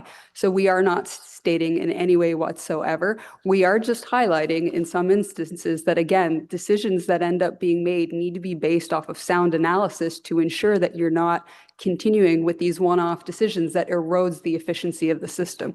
I give an example. Yourself and the chair have adjoining wards. If there was a route that you knew a couple of your constituents wouldn't be happy with, but Councillor Curry is really in favor with, and you tell staff not to go forward and they don't go forward, that doesn't necessarily mean it's the right decision for the city. So what we're trying to say at the end of the day is that you need to take everybody's inputs into consideration to ensure that that overall decision that's made is going to be the best for the network as a whole. I support that. And for the record, Councillor Curry and I haven't disagreed on anything yet. And knocking on wood to make sure it stays that way, because we're getting great things done together, and I appreciate her help with everything. Fantastic. And just to add, that was a fictitious example. Yeah, don't start trouble, okay? Okay, I think, Chair, if I could, I want to take a minute and acknowledge Noah's comments too. I hope that nobody ever thought it was the fault of drivers that things were the challenges with the shortages this winter and everything. I always interpreted those comments as it was resourcing, that we just didn't have enough mechanics, drivers, and for a while there, we just didn't have enough buses to staff all the routes. I thought you outlined that very, very good in your report. So I was a bit surprised to hear that today, but I think as we're acknowledging, I think we all acknowledge that no one's blaming drivers in this thing or mechanics or anybody. I think we should also acknowledge that OC Transport staff have worked miracles with what we as a council have given them to work with. The day-to-day challenges, I know, when residents call me that there's a problem with a route, I'm quick to get a hold of OC Transport. We have the input process to put things through and stuff, but we always get a response, and it's usually a very detailed response. It's not a brush off by any means, and I really appreciate that. So I think I don't want to lose track of that today here too, as we point out that there's some problems with the system. It's not, there's no individuals that cause this. Okay, can we agree on that? Thank you for the comment through the chair. I think we would echo that. Nothing through our audit came through that there was any blame to operators. It's truly a management challenge, structural. So I would echo that. I also would want to say, I hope I'm not speaking out of turn, but as part of our audit, when we spent a lot of time with OC Transpo, and people are very proud to work for OC Transpo and are willing to help and are looking to do whatever it takes to improve and continue to provide the service to residents of Ottawa. So I hope that's okay to say. And I will say that I do hope, and I think you picked up on the nuance that both, I think the delegate as well yourself picked up on, is that the word shortages often can be caused by the actual runtime issues and not a lack of a person. Yeah. Okay, thank you very much. Thank you for those helpful comments. Councillor Hill.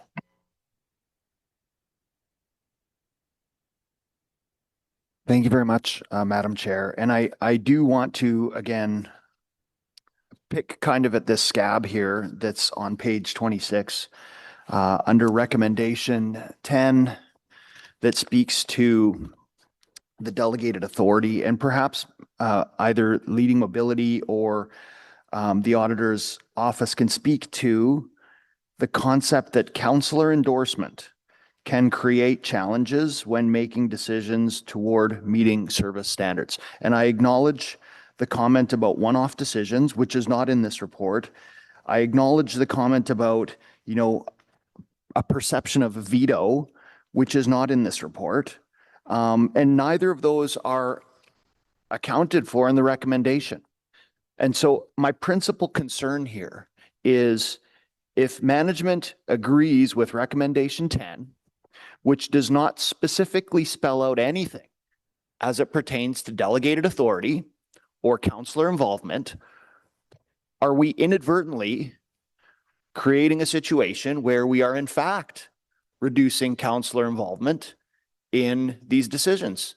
And that's not spelled out clearly. So I would like to hear an answer, but I'm not confident that if we go forward accepting this report and management's response, that this isn't going to be interpreted as anything other than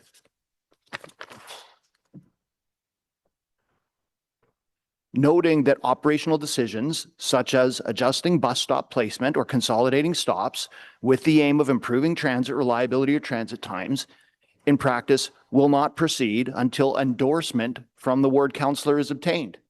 I don't know why we would want to move into that direction. I've heard that we aren't trying to do that, but that's not what this text says. And I can tell you, from my perspective, that's not correct. This is not correct. So on multiple times, I've had meetings with OC Transpo about stops, route planning, and I can cite numerous examples. I have parking restrictions on one of my streets now that I did not want as a result of changes from new ways to bus. I was asked in advance, is this consent with the councillor? I said, no, I do not consent to that. We had some conversations and that parking restriction went in anyway. I did not have a veto. I spoke to staff about minor modifications and changes to new ways to bus on several routes. Some of them were taken into consideration and actioned. Some of them were not. I did not have a veto, but I was part of an engaged consultation with staff and I felt listened to. My residents felt listened to. I remember about 3 years ago, Pat and I had a very contentious meeting with residents on a street who did not want the changes to happen. Those changes happened. At the same time, I had my residents' voices heard when I represented that I have a low-income apartment with people who disproportionately have environmental sensitivities and some accessibility issues, requesting changes to new ways to bus such that the stop would support them and their ability to get to the bus without having to cross the road at an unsafe location. That change was made. So I think I'd like to hear a response because I know you've answered this question somewhat already, but I think between now and council, it would probably be nice to see some language that actually articulates precisely in recommendation 10 what is being recommended, because the text on page 26 clearly spells out concerns regarding councillor engagement, vetoing, slowing the process. But I don't believe that A, that's a problem. I don't think that's an issue. And in the one-off cases where maybe it has happened, that's an exception. That's not the rule. That would be my comment. Chair, I will reiterate that the purpose of that section is to highlight examples where we noted that decisions were made that weren't supported by technical analysis. Full stop. That is what we were highlighting. I'll reiterate the fact that we outline, and I just stated, that council involvement, councillor involvement, and input is crucial. At no way, shape, or form did we say anywhere in the report that we believe that that should be removed. We are trying to highlight the fact that decisions need to be made soundly. Full stop. That is what we are trying to get at. Our recommendation is going to the root of that. We want to see decisions made based off of sound analysis. That is what we are looking for. That is the overall purpose of that overall recommendation. The examples that Councillor Hill provided is him providing input. He indicated there's instances where amendments were made and instances where they wouldn't. That to me is an example where staff took the input and made a decision based off of additional factors as well as what the councillor has provided. That is what we are looking for. So we're not stating that that shouldn't happen. We're saying that that is what should happen. However, if staff say, with all the information we have, this isn't the right way to go, and somehow the decision is different, we struggle to understand how that is the best use of resources, the limited resources, if we don't have any evidence to support it. And that is essentially what we are trying to get at in that finding area, as well as the recommendation. Again, the recommendation is to ensure that decisions are made on sound technical analysis so that we are not making decisions that slowly erode the efficiency of the bus network. Councillor, I want to make sure that it answers your question. To be frank, it doesn't, because the text does not support what you are saying. But between now and council, I will talk perhaps with yourself or my colleagues to determine how I can feel comfortable that what we are ultimately going to approve does not curtail or restrict councillor involvement. Because the text here on page 26 clearly says that there are examples where councillors' engagement has been a negative. And I understand that there are one-offs and I understand there are exceptions, but we're not talking about exceptions. We're talking about the rule. And as a rule, I don't think there is a problem to be fixed here because we do not have the authority. We do not have a veto. There is delegated authority and councillors are part of the process. So I don't know that this is necessary. And I think we should probably spell that out if we're talking about negative impacts to councillor involvement with transit planning. Again, Chair, I'd like to reiterate that we are not asking for councillor involvement to change in any way. And the piece, perhaps maybe is important for me to emphasize, the piece that council approves is our recommendations. And our recommendation specifically speaks only to ensuring that there's a set of criteria to consistently and transparently evaluate proposed service changes. That is what we are trying to get to with this. I'm looking to the Deputy Auditor General. She may have something to add. I think you said it. Thank you to the chair, but that truly is. And it's not just, we did cite one example and that's fair. We cited other examples above in the section as well, where it truly changes. We did not see a fulsome analysis of all the inputs to ultimately get to the decision. And that's all we're asking that. And as a council, I would imagine you would want to see that as well. Thank you, Madam Chair. Thank you. Councillor Kitts. Thank you, Madam Chair. First of all, thank you for this great work. This audit is very validating. It confirms what riders and operators knew long before it was written. And we all know, I think, that, you know, we're looking at reliability. That's not a luxury. When it comes to public transit, it's the foundation. So this work that you've done is going to, I think, really help us in the next phase of our transit discussions. Most of my questions are going to be for staff, but because we have a subject matter expert, we need to take advantage of that. One of the issues that the audit highlights, that operating data was collected in 2023, but then New Ways to Bus wasn't implemented until 2025. So as a result, a lot of the assumptions that were underpinning the schedules were already outdated before they were ever put into operation. I actually think this issue of using old data is systemic and crosscuts more than just transit. I think we repeatedly rely on outdated data to make major decisions that don't necessarily reflect the reality by the time the projects are implemented. And for your benefit, I represent a very fast-growing community where traffic patterns can change dramatically.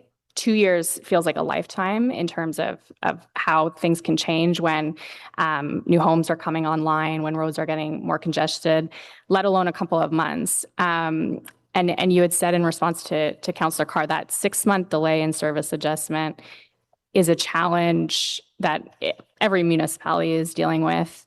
You mentioned that here it's partially a resource issue, but what is the best practice? Like, how do we close the gap between the data that informs our assumptions not falling out of pace with the lived experience? What are other municipalities doing to close that gap? Chair, I'll start off by saying I think that's one of the aspects that we're trying to get at, is that there was an opportunity to level set. So to review some of those inputs once New Ways to Bus was delayed. Obviously, that data would have been a lot more accurate had they had launched the previous year. But I'll look to David to speak to perhaps some of the best practices in the industry. Through the chair, I'll go through maybe an example of a peer agency first. So Edmonton did a significant bus network redesign back in 2021, and they did one back also in 1997.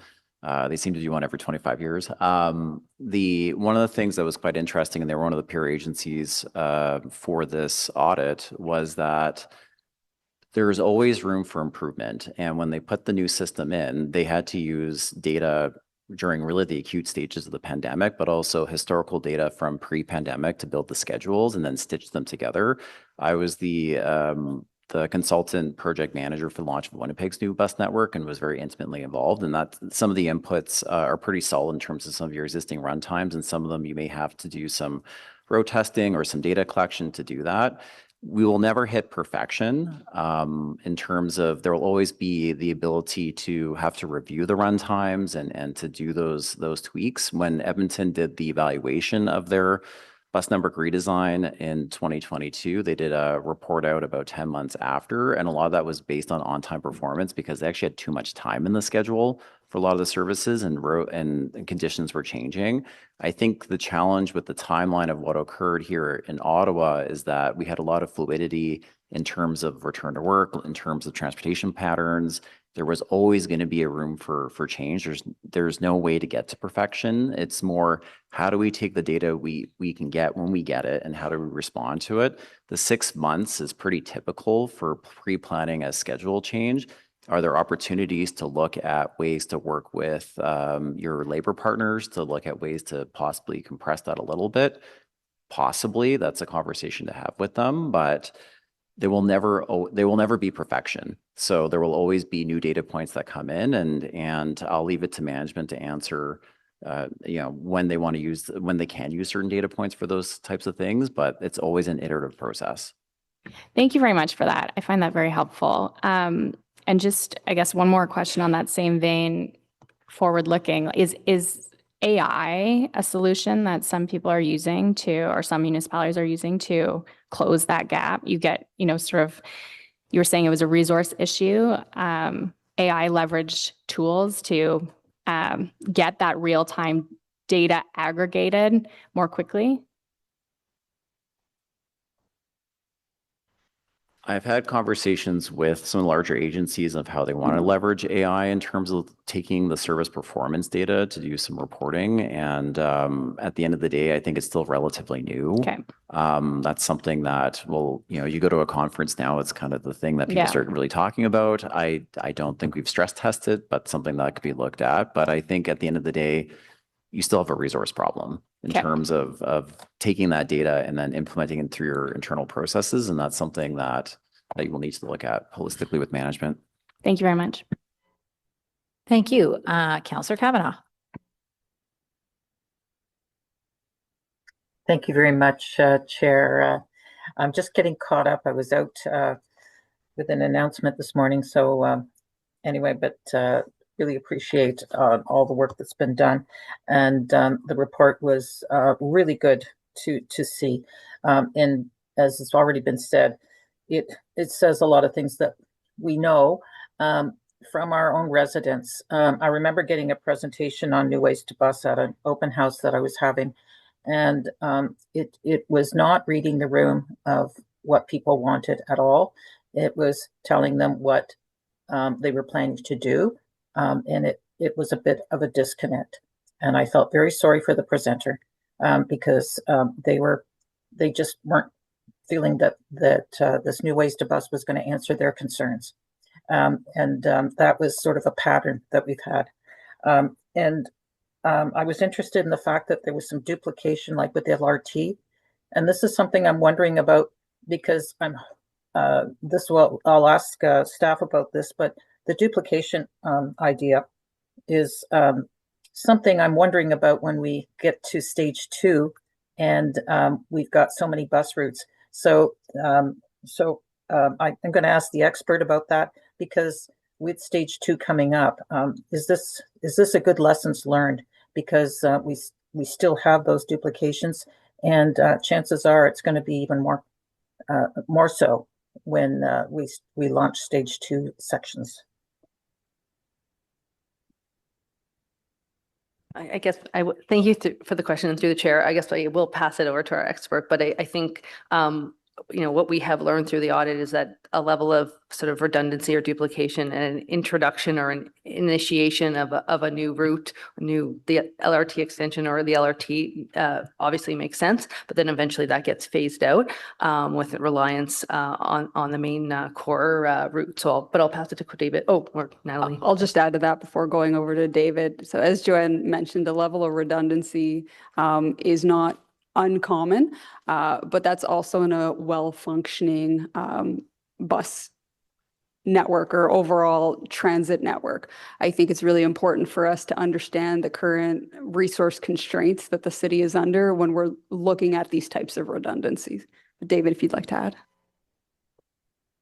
Through the chair, maybe to echo a couple of points, typically you would put an underlying or overlay service along the rapid transit corridor when you first open it, and then it, through your burn-in period, you would, after having a certain period of, let's say, months of satisfactory service, you would take that service out. I am very aware of the challenges with the LRT system. The industry is very aware of some of the challenges, but also the opportunities with the LRT system.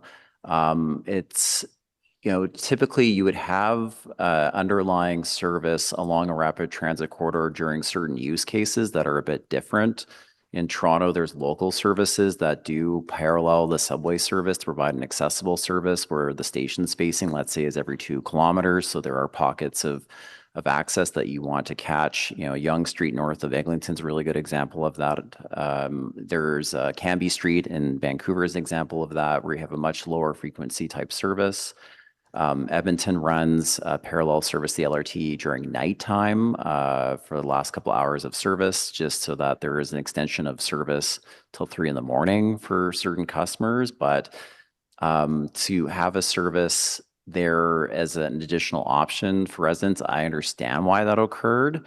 But in light of the challenges of providing your daily commitment of service and having 2 routes that are duplicating LRT service, that is something that was definitely flagged as something that of an area of interest and focus of the audit. Okay, I appreciate it. In terms of councillor involvement that you've pointed out, I find mostly it's positive to be involved, and sometimes we do have input that, and it's actually a misnomer to say it's councillor involvement. It's our residents' views that are reflected through the councillor.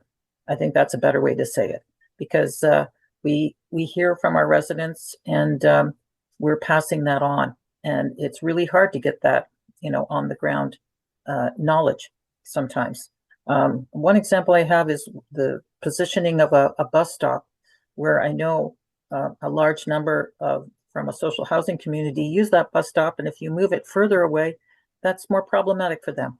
So we worked on that together and things like that, though I recognize their issues, and I appreciate the efforts to speed it up. But I really appreciate the analysis of the new ways to bus. I think we have lots of lessons learned, and like I said, with this is a very helpful document as we go forward with stage 2, and we have all this change to do. I'm still not quite sure what counts as up-to-date data and how we get it. It's one thing to say, well, they're using outdated. What is the best way to get data on such a complex system?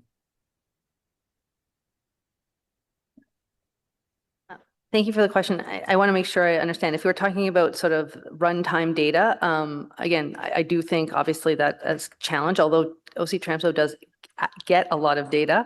It's just, as I think our subject matter expert pointed out, that it's being able to process that and the amount of time and the lead time to put that into the schedule. But I don't know if you would add to that any more of that.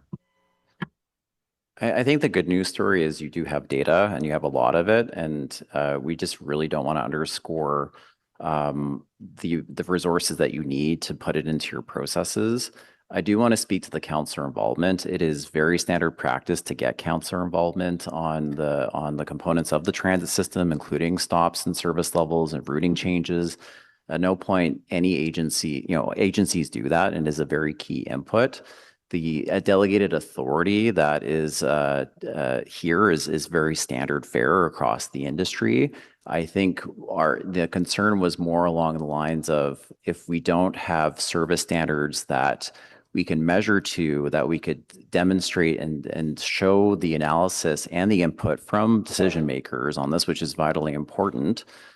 Service standards being like stop spacing, if we can document the analysis of why or why not certain things are happening, let's say from a bus stop level, because I think that's an area of interest, and documenting that as part of that, and maybe if there's a variation of it or a really good reason, the counselor provided one as an example for a social housing part. At the end of the day, it's more about documenting that so we have a full picture, so that also council as a whole sees upstream and downstream impacts on a particular route that also may affect other parts of the city as well. So the delegated authority is pretty standard fare. No one here is questioning the importance of councillor involvement. It's more having it documented as part of that decision-making process. Thank you. Just to give a good example of working together, we complained about Route 11. It's a Milk Run route, and it goes through 3 of our wards. And they came back with an analysis of what it would cost to speed it up. I appreciated that. There's a good example where we had to initiate asking that, why is this bus always problematic? And it's because it has to go through slow streets. And we got good data, but there was cost involved, of course, because it meant improving the streets as well. So I just wanted to say that there are positive things. This, like I said, this is a very good document going forward, because we have so much change coming. I'm just, I've got 7 new stations coming to my ward, and it's going to be overwhelming, the changes that'll be needed. So hopefully this guides the management on those decisions, and we can have a better system. Thank you. Thank you. Councillor Leeper. Thank you very much, Chair. And I'll just reiterate what you've heard from a number of councillors and delegations, which is the audit is very welcome. Riders feel seen. We undertook a cost-cutting exercise for what I think is a relatively small amount of money at $10 million in the context of the larger OC Transpo operational budget. We cut 70,000 operation hours. The frequency of routes suffered, the coverage of routes suffered, and we didn't get the reliability improvements that we were hoping to achieve from the exercise. Riders already knew that, but your audit is a significant validation for them. I do have a few questions with respect to some of the specifics in the report. Service standards is something that you've mentioned a couple of times. There is not a ton of color in the recommendations as to what kinds of choices council might make in terms of the standards that we would capture and the priorities that we might have. I think about things like frequency or cost savings as a priority, or the biggest cost savings we can get for a certain route. What are the different priorities that you as our auditor general would recommend we should be looking at when we're establishing service standards? Chair, through you. Thank you for the question, Councillor. We are vague for a reason. That is for council to determine what the right standards are that they want to see OC Transpo meet. That being said, I will look to David if he'd like to talk about some of the more common ones. But again, I do just want to caveat that we're not prescriptive for a reason, because we could be establishing a metric that council is not looking to get to. So I think it would be helpful though for us to understand, what that universe of potential is. So one of the things, one of the reasons why this became a recommendation is that there are a number of different existing inputs right now in terms of decision making. And, you know, there's several ships at sea or several islands happening right now. And what we're trying to really portray the importance of is having a centralized document outlining council's expectations for the transit service, but also service standards speak to, or having consolidated service standards. Service standards also speak to almost like your contract to your customers. You know, it outlines how do we measure the impact to our customers, how do we demonstrate how we want to grow out the transit systems, and how do we make decisions. And I don't want to list an exhaustive like table of contents, but many transit systems will have things such as stop spacing, which I think would help part of the conversation we've had with previous examples with councillor input. There's conversation about minimum frequency standards. There's conversations about productivity standards. There's conversations about how do you measure the impact to customers, equity. We have a lot of differing policies that are actually quite helpful here at the City of Ottawa. It's about how do we consolidate them and make sure that they're fit for purpose for the transit system. We have you're experiencing one of the biggest transit transformations in North America right now.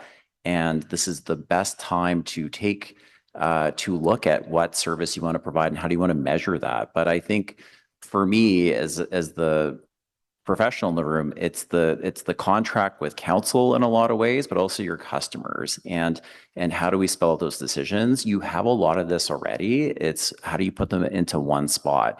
You know, we have service standards from 2005. We have a 5-year roadmap. We have budget direction from council.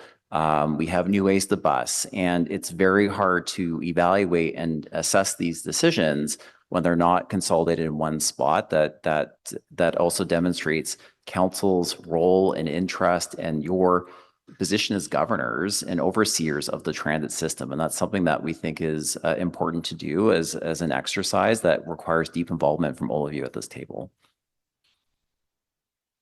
Thank you for all of that. When I take a look at the impact of new ways to bus in my ward, you know, in some cases, residents have lost access to a bus route and are having to walk 300, 400, 500 meters further in order to get to a bus stop. For other folks, the impact has been the loss of frequency on the weekends, so they can't move around as much.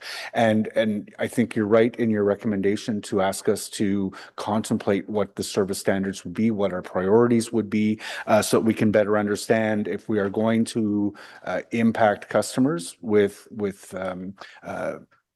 those impacts, that we have at least a clear story to tell about why we've made the choices that we have. I am just wondering, with respect to the data, there's some really good data in here, obviously, around the reliability numbers. We've seen some of that. Better Transit Ottawa's got some amazing numbers, and I suspect that we can get numbers very quickly from them. They are absolutely brilliant at what they do. But did you take a look at all around geographies or time of day when it came to reliability to make your decision, or form your recommendations? Thanks, Chair. So we definitely did look at times throughout the day. I don't think it informed our recommendations directly, but it definitely informed our analysis. And I think I guess the thesis being that PM peak is definitely the biggest struggle. Okay, that's important. Finally, I've been asked by some residents with respect to, you know, they absolutely welcome the universal recommendations that you've made to us, or to the management of OC Transpo. How will this be followed up on? Chair, as always, we have a follow-up process that we are going to implement. So you see action and estimated completion dates. We will follow up with management, understanding what actions have been implemented, and we will follow up on those. So you will either see a status update through our semi-annual follow-up report, or if there is a lag in progress, you will see a more formal follow-up report from us. Fantastic. Thank you very much for all of that. Thank you, Chair. Thank you. Councillor Johnson. Thank you very much, Chair, and thank you for the opportunity to participate today on, you know, what is, as many have said, a very important report to residents. I think that many residents will look at this and go, well, I could have told you that. In fact, I did tell you that. And so, you know, although sometimes at Transit Committee, we can categorize resident feedback as people living in their basements, we here have a report that demonstrates a lot of evidence, a lot of carefully thought out evidence for how residents are experiencing OC Transpo right now. So I do hope that we will take the seriousness of the matter to all other committees that discuss transportation and transit, and be able to approach the recommendations cohesively. So a couple things. Yeah, generally, I think what is most interesting to me with this report is the governance aspect, right? The recommendations in this report are focusing on transparency, accountability, and good governance. I think we want to demonstrate to customers that we're not just throwing good money after bad, but that we're making careful decisions. So I have a couple of questions for clarification before we move to questions of staff. So the first would be on page 17, you're talking about the spare ratio recommendation. And so can I just have a comment to suggest that other municipalities have taken a different approach to a spare ratio? This was not new news, but OC Transpo was doing something different in your estimation? Chair, I'll start to answer that question. I'm sure the team would like to add. Yes, we are highlighting that. So I think you speak about the spare ratio, but we're talking, I think, a little bit more specifically to the zero emissions buses, a particular element where, no, I don't think it is news. If I go back to our first agile audit of the zero emissions buses, we were having discussions with management about the rangeability of those particular buses and the need to overall review whether or not a 1-to-1 ratio would be appropriate. So to me, this isn't news, and I'm sure to David, this isn't news either. But I think Joanne will speak a little bit more to the spare ratio piece. Thank you, and thank you for the question. So yeah, we have flagged in this report that besides the zero emission bus ratio is that there is the opportunity to have spare ratios by fleet type. Right now, OC Transpo doesn't do that. It was a suggestion that others do this. One for OC Transpo to take a look at. I don't know if David, you would add to that. Through the chair, just to echo, it's mostly on the zero emission buses. Half your fleet's going to be the zero emission buses as of next year, and obviously we'll learn a lot about the service performance of those vehicles, and other agencies are being very cautious in their approach in terms of how those vehicles interact with their particular blocks. Some of them get reblocked. Sometimes interlining gets revisited. Sometimes a number of different scheduler parameters do. So, but then on the back end too, to look at just kind of overall vehicle health, and with them being 354 out of your 704 buses, it's something that we think that you need to closely monitor as they mature. Okay, thank you. So we'll ask staff sort of what the pressure on that ratio is and whether it's resource related. I think page 19 is really quite juicy. So page 19 is when you're talking about the priorities and service standards relationships. So clear priorities to guide trade-off decisions. Very important when it comes to governance to be able to describe to your public why you're making the trade-offs that you are. And certainly, you know, as a councillor, and as my colleagues will know, you know, these trade-offs can sometimes be excruciating for us to make decisions about. So can you help me to understand, you know, the idea of based on current budget direction, there is no clear definition of what the priorities and trade-offs should be in the design and delivery of the transit network. Can you help us to understand how that has unfolded, or what sort of what comes first in that? Does OC Transpo identify a vulnerability and then it goes into the budget, or does the budget direction come first and then they respond with the way that they're designing their service? So Chair, I think, Councillor, I'll go to the first element that you mentioned. When we start talking about priorities and setting those particular elements, you're right, they're very difficult trade-offs. How do you tell someone that, you know, I'm going to determine, council's determined that reliability is our #1 priority. So that might mean that the coverage reach due to resource constraints isn't going to be as as vast. It means that you might have to walk further. Like, these are really difficult decisions that council does have to kind of establish from a priority perspective. So I would say that is really what we're trying to get at. And I look to my team to add to that. Oh, thank you. I mean, I think that's the Auditor General explained it well. We are just flagging that there have been different priorities over time, and it does become challenging for management to sort of navigate and decide which ones are, and it is the council's decision. And ultimately, it's these trade-offs that will actually decide the service standards, which will actually decide the route design. I think one of the most important parts of this report, sorry, through the chair, one of the most important parts of this report is actually on this page. We know there's a runtime issue here. This is also something that's always iterative and continuous improvement with all transit agencies. But fixing your runtime issue has significant trade-offs. And there was a report that came to Transit Committee in September 2025 that said, you know, we don't have, management said that they don't have direction in terms of reliability versus the frequency. And maybe I'll let management elaborate more on that. One of the things that to fixing runtime is not free.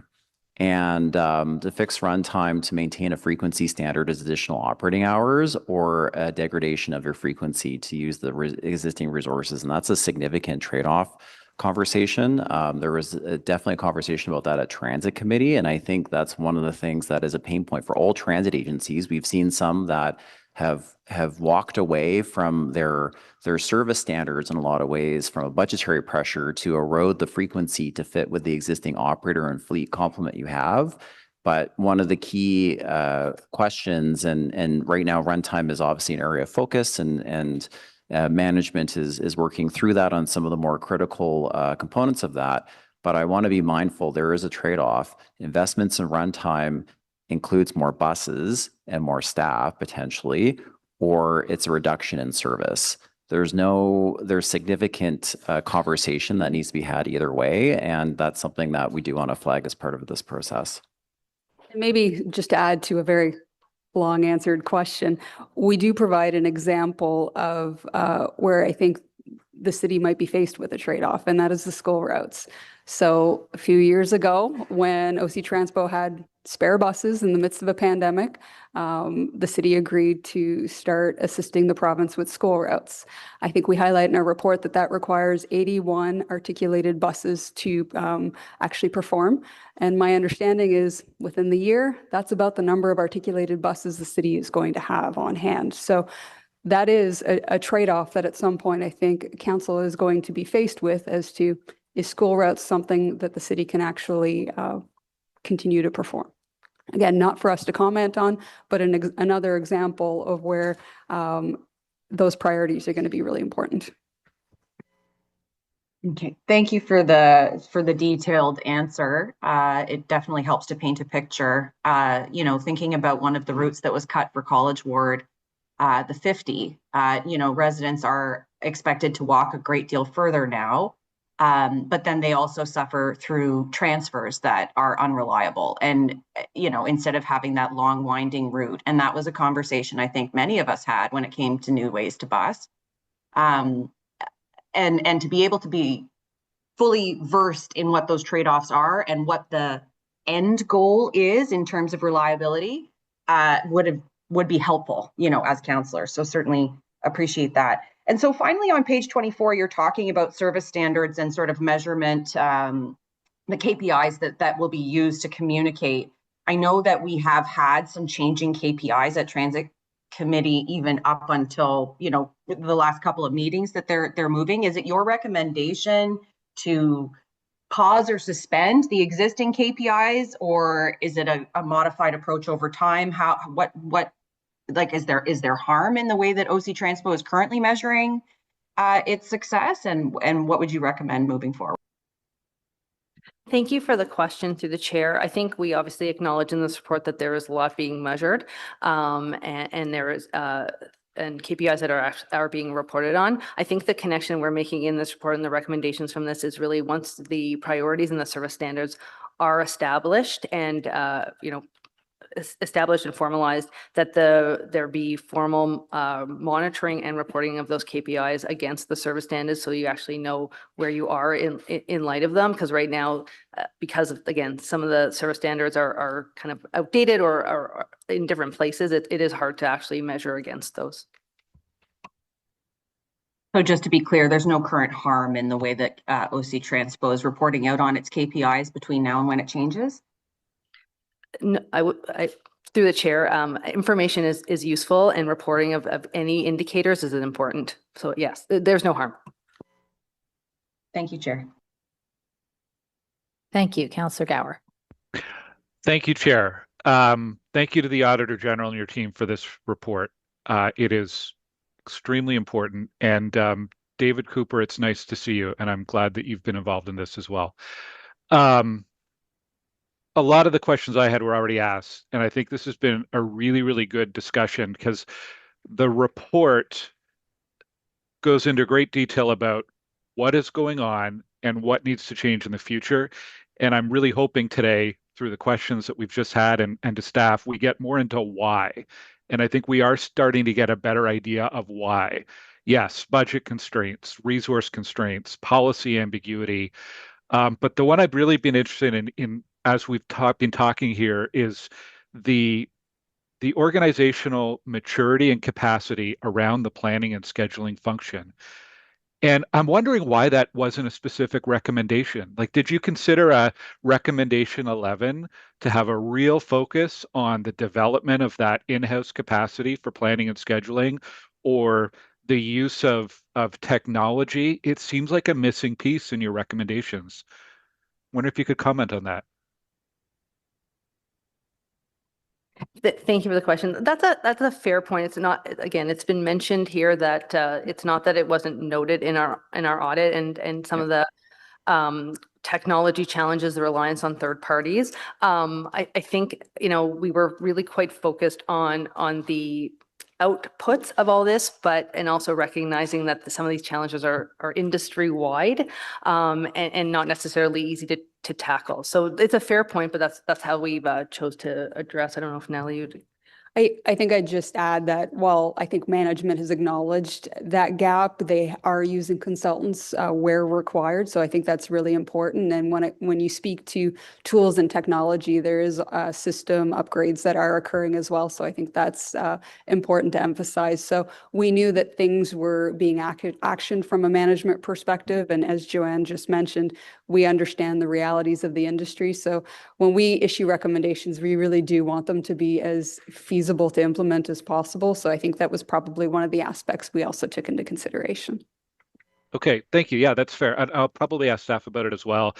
I think it's something we're going to have to look to staff to keep us updated at Transit Committee, because a lot of the actions in the recommendation will depend on having that capacity, having that data, having the analytics to plan. So I think we have to understand from staff, maybe not today, but as we go forward, how they are maturing the scheduling planning function, so that we can continue to improve and get the reliability. Thank you. Thank you. Councillor Tierney. Great. Thank you, Chair. And thank you again to our AG. I want to thank everybody for the questions. I think there was some concern about, councillors shouldn't have any input, and that's clear. You're nodding no. That is not the case. But I think one of the things that you've highlighted, and I actually completely support, is, do you find that councillors use the term direction too often? And I think that's something that bogs down staff on a regular basis. I would prefer, and I do it at my committee, is I like to see motions. Direction is far too easy to use, and it adds to the burden of staff and jumbles what the full city council is actually looking for. I find it's too blurred. Would you, based on what I'm seeing here, is there's a lot of direction that happens on a regular basis. Would keeping things in a motion keep it consistent, so it's a city staff policy versus individual one-offs? Chair, well, we're probably going a little off of the report here. I would say what we, like, the examples that we're referencing in the report are much more informal from that direction perspective that you're speaking about. But it is obviously, if I step back and just speak as Auditor General and not about the report, it is much more transparent if these types of requests are coming forward at a committee or a council meeting. That way, every councillor is understanding what's being requested and where exceptions to a process might be being made.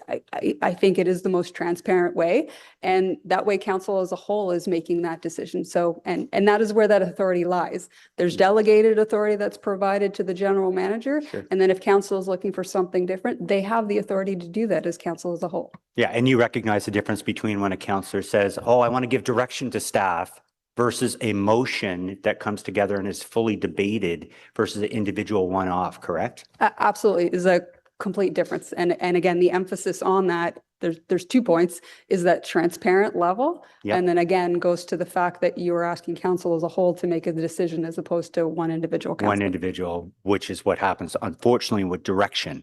So I actually much prefer seeing some strength around that. The other thing in regards to looking at councillors having the opportunity to speak to something. Construction, you're talking outside of are you talking about construction as well? Because we've had to deal with this in the east end of the city. If we're giving carte blanche to city staff and it's perceived as interference, when councillors, especially groups of us in the East End that get together and say, you know, we got tailgate slamming, we got hole ramming, we got all these things. Yeah, no, it's a real concern where overnight, if we're to say carte blanche to staff, don't worry about everything, just close the roads all the time and keep constructing. Don't worry about the impacts in the community. You're not saying that, correct? That is not what you're saying by saying you should turn everything over to city staff. There is a level of input that does take place to ensure that the constituents are respected. Chair, I would say the question's not in relation to the report, but if I were to try to bring it back to the report, what we are trying to state in this piece is if we're talking about item 3.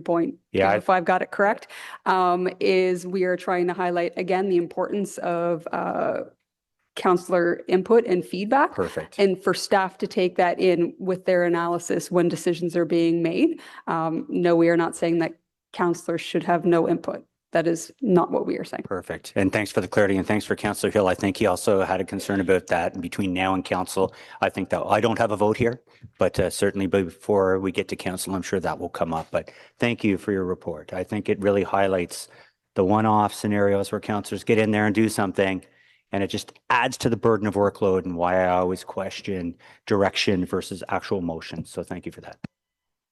Thank you very much.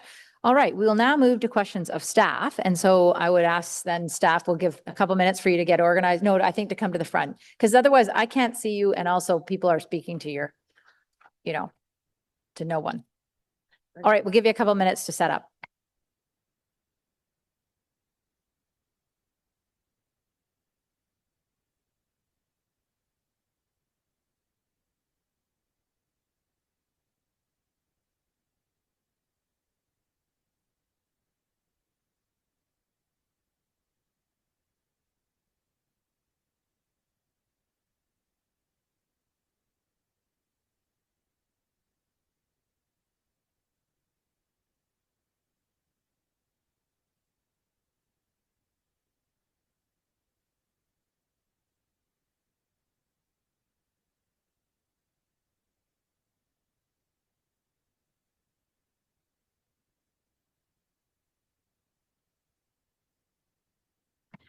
All right, y'all set?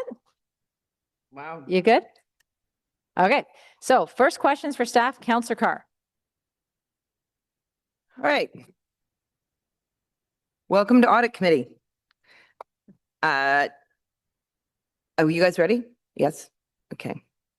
My first question is, first of all, Mr. Leary, did you know about this audit when you accepted this job? Through the chair, no, I did not. So you were not aware that this audit was being undertaken? I was made aware when I came. Okay, excellent. I guess that was a good move on the city manager's part. All right, so welcome to Audit Committee and welcome to the recommendations. So we have heard today confidence from ATU 279 in your leadership and heard that around the table. We're hearing disappointment that some of these foundational documents that should have been in place, a fleet plan was only available at the highest level. We have transit service and fare policy manual, transit system management policies that hadn't been updated since 2005. At Transit Committee, we've talked about the KPIs that we need. There's a lot of work to be done. And my question is, how can we assure, there's Transit Committee oversight. The Auditor General has said there's more audits to be done, but how can you ensure as an organization that you're tracking on these things? Like, do you have an internal audit capacity within the team? Do you have an evaluation capacity within the team that's tracking all of these foundational documents and guiding the work that you're doing? Through the chair, if I could, if it would be okay, could I answer that question as I make a statement? It would kind of be part of it, if that would be okay. That's fine. I didn't really ask you, your first debut here, if you wanted to say anything. Yeah. But potentially, if you do that and then answer Councillor Carr's questions, that'd be great. Perfect. Thank you very much. First, I'd like to take this opportunity to thank the Auditor General for her and her team's work. It's very good work. And we do appreciate the findings as they do validate what I would say are the actions of the Customer First Action Plan and the feedback that we've received from councillors, our customers, and our union partners. These findings complement the 10 action items that the OC Transpo is now working on. As we presented to Transit Committee last week, work has already begun as part of our Customer First Action Plan to improve service reliability. Providing service that customers can depend on comes with having a fleet that is reliable, schedules that are attainable, and a workforce that is sustainable. I'm very pleased to tell the committee last week about the work we have underway and to improve all three of these factors. We are focusing our fleet maintenance on shifting away from reactive repairs to preventive actions to ensure buses are ready when we need them. We have preventive maintenance campaigns planned for this summer to be ready for the fall and for those returning to work and school. We're also continuing to onboard new electric buses every day. And we're excited that the fleet continues to arrive, and we have 132 now in service. I'd also say that I'm very grateful for the opportunity to be sitting here today in the time frame as the general manager of OC Transpo, recognizing that the city's investment of close to $1 billion into this bus fleet with new vehicles coming in, infrastructure, and charging systems. We will be bringing forward a fleet plan in early 2027, as well as a capital investment plan, a number of plans as we look to address the growth of OC Transpo in the ridership.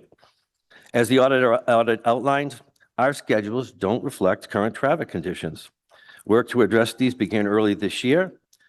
And as we discussed at Transit Committee, we've already begun adding times to the schedules to 7 routes, and we've seen significant improvements to reliability. Adjustments are now made for this summer, as well as September, where we'll have 30 routes adjusted. Those 30 routes schedule improvements will provide more consistent and reliable service to 50% of our bus customers this fall. We're going to continue to review and analyze all routes based on current travel patterns, customer and councillor feedback, and make adjustments to schedules to deliver the service that we advertise. I'd let you know that we're better leveraging the technology to support improvements to our planning, monitoring, and reporting on the service we provide. Now, this data will help us better refine our routes and schedules to continue to drive improvements to our customer experience. Now, as I said at the beginning, reliable service requires realistic schedules, the right number of operators, and dependable vehicles. As discussed at Transit Committee, this is why our Customer First Action Plan addresses all these 3 areas in parallel.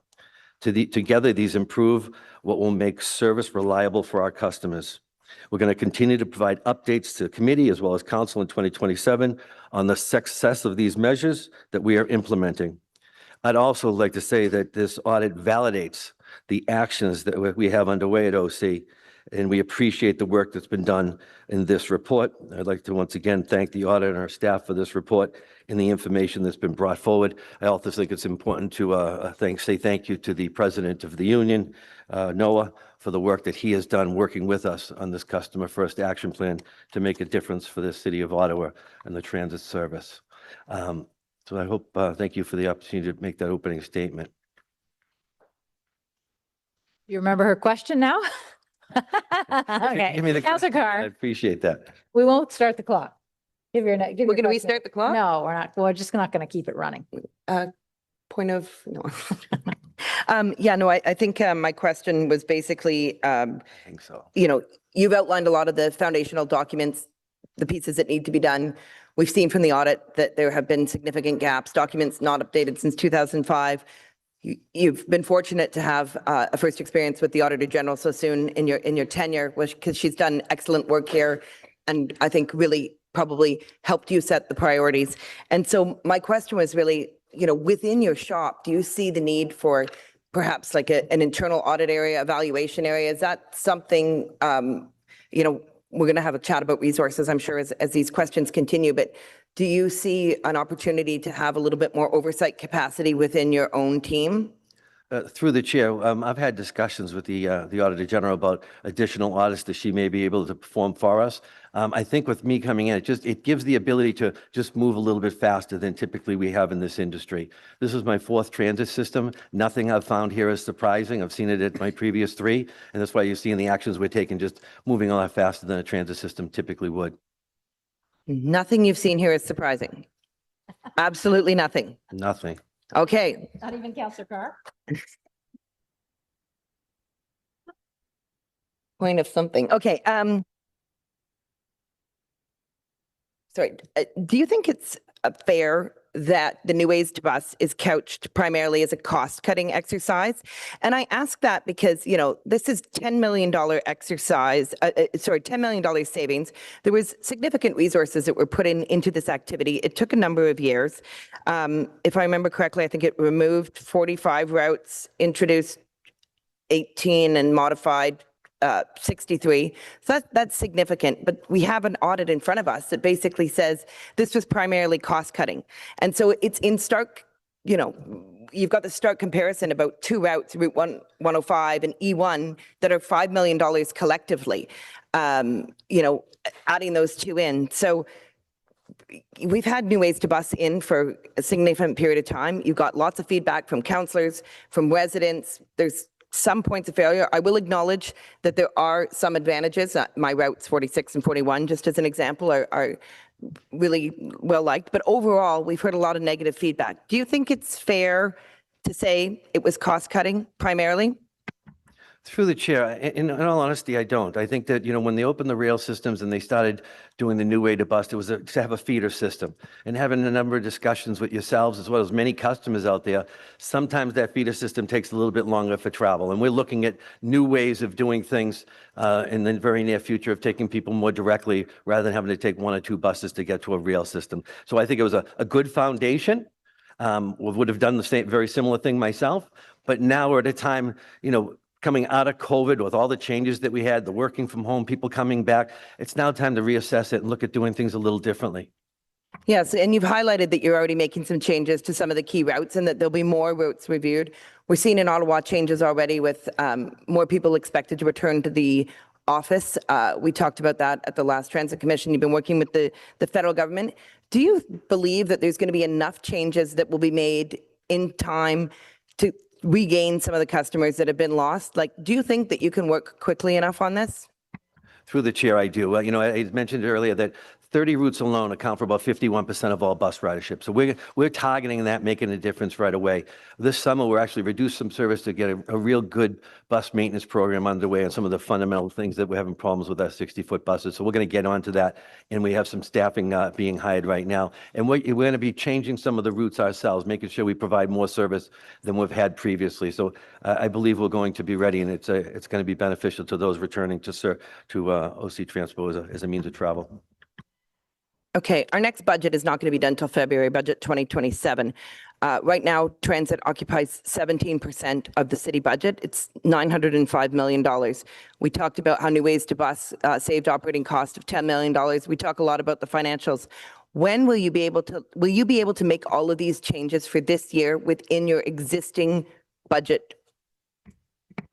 Through the chair, that is the intention. It'll take probably a year to start revising all of them. As the AG said, you know, we have we do it seasonally 4 times a year. So every quarter, we're going to start changing and making those adjustments as the travel patterns come back. What I've asked staff to do now is, perfection is the failure of progress. Make the changes now, right? And they may not be perfect, but we have to add the appropriate amount of time, right, to provide a much more reliable service to our customers. But are you confident right now that there are sufficient resources in order to make these changes? We talked about staffing challenges with respect to operators, mechanics. We addressed a question with the Auditor General with respect to your scheduling and planning staff. You have enough resources to make the changes as quickly as you can and have sufficient staff to do it within the existing budget framework? Yes, I do. And yes, we do. Through the chair, yes, we do. But you're aware that we are heavily relying on overtime, and that's part of a reason we're making this big push for additional hiring. But yes, for the fall, we have the staffing and the vehicles available. Okay, thank you. Within the audit, there was mention of a few peripheral items that haven't really been discussed yet. One was on the school routes. It was mentioned about the school routes take up a lot of, they're not ones that are adjusted typically, and they have a huge resource constraint at peak times. You mentioned that this is your 4th transit system. Do you have any early observations on how we operate those school routes and the amount of resources that they take up during peak times when we're struggling to maintain service on some of our key routes? Yes. Any early recommendations? Yes, through the chair. Staff have had a number of conversations more recently, and we're actually having 20 buses brought back into service, right, that allow us to reallocate them to our service as the school board takes over the taking children to school. Sorry, can you repeat that? So the school board is going to, sorry, I didn't quite understand. That's correct. The school board will assume responsibility for routes that allow 20 buses to come back to OC Transpo so that we can put them back in to our own service to accommodate the capacity needs. So you've already had those conversations and they've already found 20 routes that will be put back into service? That's correct. Staff have had those conversations. Okay, well, that's good news. The report highlighted Route 105 and the E1 as perhaps redundant routes that are not typical in other transit systems. Will you be re-examining these routes or providing rationale to council on why you would be keeping these routes? Through the chair, I would let you know that it's not uncommon to have parallel bus routes on rail systems. I've had it in 2 other properties that have had rail systems. So I would say that this part of the question, though, is yes, we will be reassessing when we do a holistic review of all the routes going into 2027, so we can give a report to committee and council on what possible changes we'd recommend. Okay, thank you. There was also a mention within the audit just about transit priority measures and needing to introduce those. What are your plans there? Madam Chair, we continue to work on transit priority measures, tactical smaller ones and the larger ones as with the larger ones as outlined in the Transportation Master Plan, the smaller ones working on the resources that are approved annually in the budget, including the additional resources that were approved by Council just 2 weeks ago. Okay, thanks. And I got a last question here, so I'm going to shove this one in. It was also talked about the importance of including stakeholder feedback when we're looking at the routes. How do you see that we can improve public consultation? And I ask that because there doesn't seem to be, I see ways in which we could improve and make people more aware. For example, when we were just in Edmonton for FCM, there's sandwich boards at bus stops advising on the input. There's those big signs with colored letters, I don't know what they're called, signs, that advise on consultations. Do you see ways in which we can, we've lost a lot of faith in the system by customers. Do you see ways in which stakeholder consultation can be improved in light of this audit and the improvements that need to be taken? Through the chair, yes, we do. We've made the commitment. I believe I made a statement last week. We intend to do workshops for the public as well as our employees internally to talk about the customer first action plan, all the initiatives we have underway, and get feedback from the public as well. And we committed to the counselor at the committee that all the councilors would be notified once the schedule is established and where we're going to have these plans. Okay, thanks. I'm getting cut off. Thank you very much. Thank you. Thank you for those great questions, Councillor Carr. Councillor Kavanagh. Yeah, thank you very much. Yeah, there was a lot of questions and very good ones. Appreciate it. This was a very good report, and I think it's very timely. And I appreciate your statement, Rick, about just acknowledging it and what we need to do going forward. I am concerned about what we will be doing going forward, especially when we've got the stage 2 LRT coming online. We're optimistic. It's going to be within the next year, both directions. I just want to know how you're going to involve councillors. There was some concern that we shouldn't be too involved. We shouldn't be overly involved, but I think we do have a lot of input. And of course, public consultation is important when we're talking about revamping the routes that would feed into these stations. Through the chair, we've made the commitment to the committee as well as the city to share the information on the possible changes to the routes that would be, whether they're feeder routes or they would be express routes that we're looking forward to in the future. There'll be more information coming. It'll be publicly made, and we'll be having discussions of it this summer when we have the workshops. Okay, great. I think that there's a concern out there that the priority, especially with this report and New Ways to Bus, that the priority was cost cutting and not about service. And I think this made the public very cynical and when they saw that. And I just want to know, are we prioritizing service, because that was something they felt was sacrificed, in terms of frequencies of buses that are well used, and of course the reliability. So we just want to make sure that it's not all about cost cutting, it's about service. Through the chair, I can assure you it's not about cost cutting. It is about service at OC Transpo. There was very difficult scheduling through COVID, as you can imagine, and with the people working from home and then coming back to work and the concept of what the traffic patterns would be. I appreciate his team talking. It's not an easy job to do when you're setting these schedules, but we'll start coming into the fall with a lot more time built into the schedules to accommodate reliability.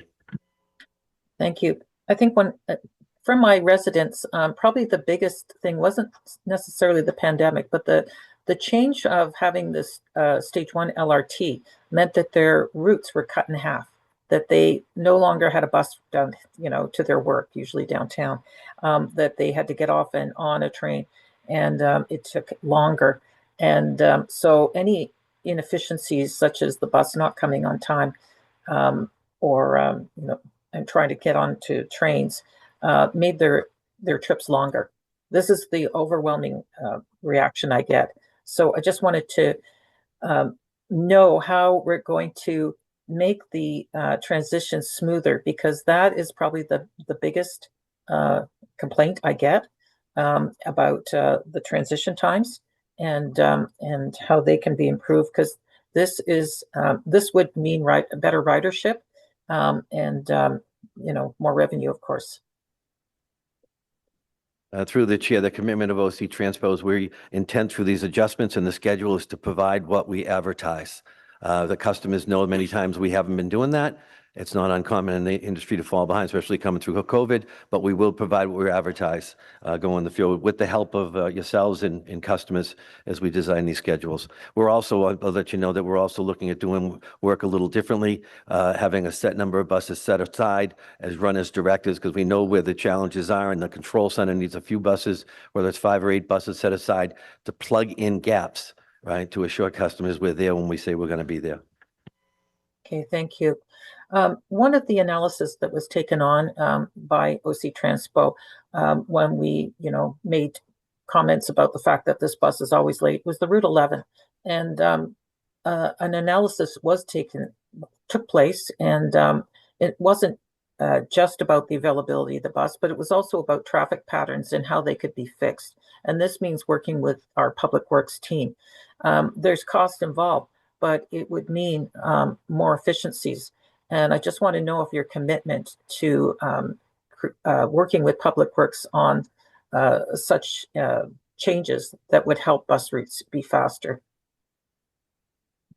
Through the chair, I can commit to you that we're having those discussions now with all work that we're doing, whether it's diversions or our schedules and running the routes. It just so happens that for my first 2 months here, the Route 11 was my route to get to and from my living quarters. So I'm very familiar with that area and the challenges that's happening. So we are working on it. Okay. Well, thank you. I know my colleagues have lots of questions too. Thank you. Thank you. Councillor Hill. Thank you very much, Madam Chair. Thank you for your opening comments, Mr. Leary. I appreciate those.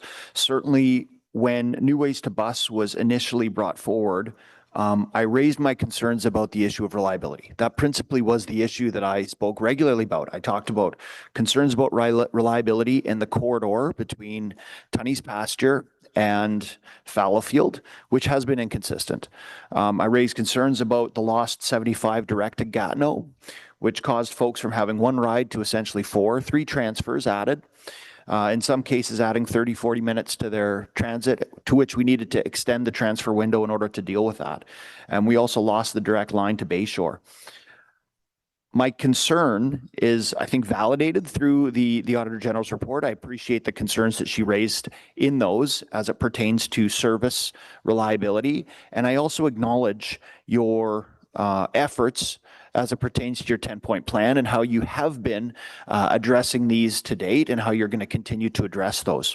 What I'd specifically like to know is how do you feel and address the comments that were brought forward by our union president as it pertains to the transit operators, the perception that the transit operators have, and from the functionality of that relationship between management and the union, which what I heard today is that it was somewhat fractured in the past. And certainly that's not a functional model to go forward on if we want to see these service improvements. Because at the end of the day, I share your perspective on the customer first and the need to make sure that we're providing that reliable service, that safe service. And I'd like to know how that relationship between you and the union is going to go forward in order to support that. Councillor Hill, would you say that's a part of this audit? Well, given the fact that we're talking about reliability on the New Ways to Bus, I think it is. All right. Relationships are not, though, but I'm wondering if the general manager has a comment on reliability as related to speak to that, there was the first delegate, and the first delegate raised that issue. So yes, that's why but we're speaking to the audit itself, right? And what's on this agenda. I think that's relevant. And I'm saying you have to be related to the audit and the agenda. So I think you can do that. I can do. And bring it into the audit. Thank you. Through the chair, I can do that. I've had significant consultation with many frontline employees, customers, as well as the union when it comes to reliability. So their input has been incredibly helpful through this process. The union had a document, for instance, they brought to me, sat down right away. I've committed to transparency with the union, yourselves, and our customers going forward so that everybody feels they have input and that we take their input seriously and make the adjustments that are necessary. So I'm very grateful, and that's why I said in my closing statements, thank Noah for his help on this. We share everything. Thank you. Thank you. Councillor Kitts. Thank you, Chair. Rick, I have a lot of faith in you. I'm glad you're here. I think you have, been brought in as a pinch hitter to get us out of this mess. I believe that. And I think today transit riders are likely having very mixed feelings because there's an element of frustration. This is what they've been saying. There's an element of being validated by, what's now in black and white. But there should be some optimism that, we have a 10-point plan. We are on the eve of launching stage 2. I think we all hope for a better day. But I do think in order to look forward, we do also need to understand how we got here. And I'm going to use a very specific local example, which I tend to do, but I'm using it because I think it's not reflective of a local problem. It's a system problem that has been further exposed by this audit. So Route 30 riders have been living the audit for months. In the fall, 33% of afternoon trips arrived on schedule. To me, that's transit roulette if only 1 in 3 buses are arriving on time. And OC Transpo acknowledged there were there were challenges with Route 30. But speaking to councillor intervention, it really did take intervention by myself, from the mayor's office, fueled by resident complaints to act. So is there a reliability threshold that compels OC Transpo to adjust a route? Does that happen? Through the chair, what we've committed to Transit Committee is to bring new KPIs, key performance indicators, to committee that are reflective of the customer's experience. And so the answer is yes, we have those, we're bringing those in now that reflect the customer's ridership. I tell you, though, I would say to you that being here today, I'm very fortunate because the foundation established by council, right, with the investments, I'm just piecing this together with the great staff that we have here. Yeah, I appreciate that, you just arrived, and it's encouraging to hear that will happen going forward, but it did feel like there was no mechanism to identify or correct a failing route before it became a crisis. So I do think that's important context as we move forward. I don't think riders should need their counselor and Auditor General's report to get a bus schedule aligned. And on New Ways to Bus, reading the audit it felt like we had been sold a fake bill of goods. It has been operating for more than a year. Was there a review on the OC Transpo side to measure whether it achieved intended objectives? Through the chair, I think OC Transpo was reporting the information they had, which was supported by council. When you talk about the reliability of the fleet and only a third showing up on time, we're recognizing that. It wasn't just one variable, though. It's the schedules. It's also the reliability of the fleet. Unfortunately, we have the new vehicles coming in, and we've retired some of the older vehicles that were having that input and impact. So I think it was just a lot of it was timing, to be honest with you. The buses coming in a little later than they originally had planned for. Mm-hmm. Yeah, there was definitely a perfect storm happening. And I do think, I don't think it's necessarily fair to ask you about why things happened the way they happened in the past. But it did feel like we redesigned the network before updating the rule book based on the fact that the service standards were rooted in policies dating back to 2005. I don't think we should have undertaken a citywide network redesign before updating modern service standards. So, I will just say, I don't feel like the trade-offs were clearly articulated to council on New Ways to Bus. I don't feel like a complete analysis of reliability risks were presented, or that we were ever really formally advised that the scheduled service being presented could not reliably be delivered without it happened over time. Then we started to hear about the availability of buses and the operators and the actual traffic conditions. But this obviously will now become a critical budget decision, but I am very happy to hear that we're not waiting for the budget, that your 10-point plan has already been implemented, and we are already, going to see changes to the network. So thank you very much. Thank you. Councillor Gower. Thank you, Chair. I guess I wanted to follow up on what I had asked the auditor's team just around organizational capacity for scheduling and planning. Can you elaborate a bit on what you have underway, what you have planned to augment your capabilities in that area?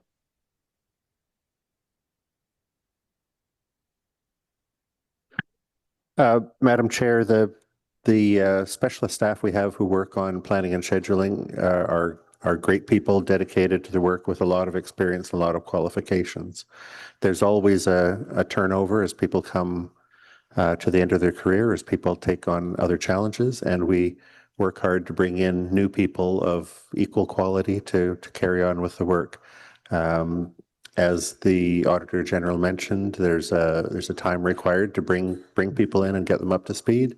And one of the characteristics of being here in Ottawa is that we don't have more than one neighboring transit system. So we really need to travel to other locations to gain knowledge and context and to reflect on experience that's coming from other places than just the processes that we've always followed. There are some specialist, very particular aspects of the scheduling work where we're beefing up our staff complement. There are some very specific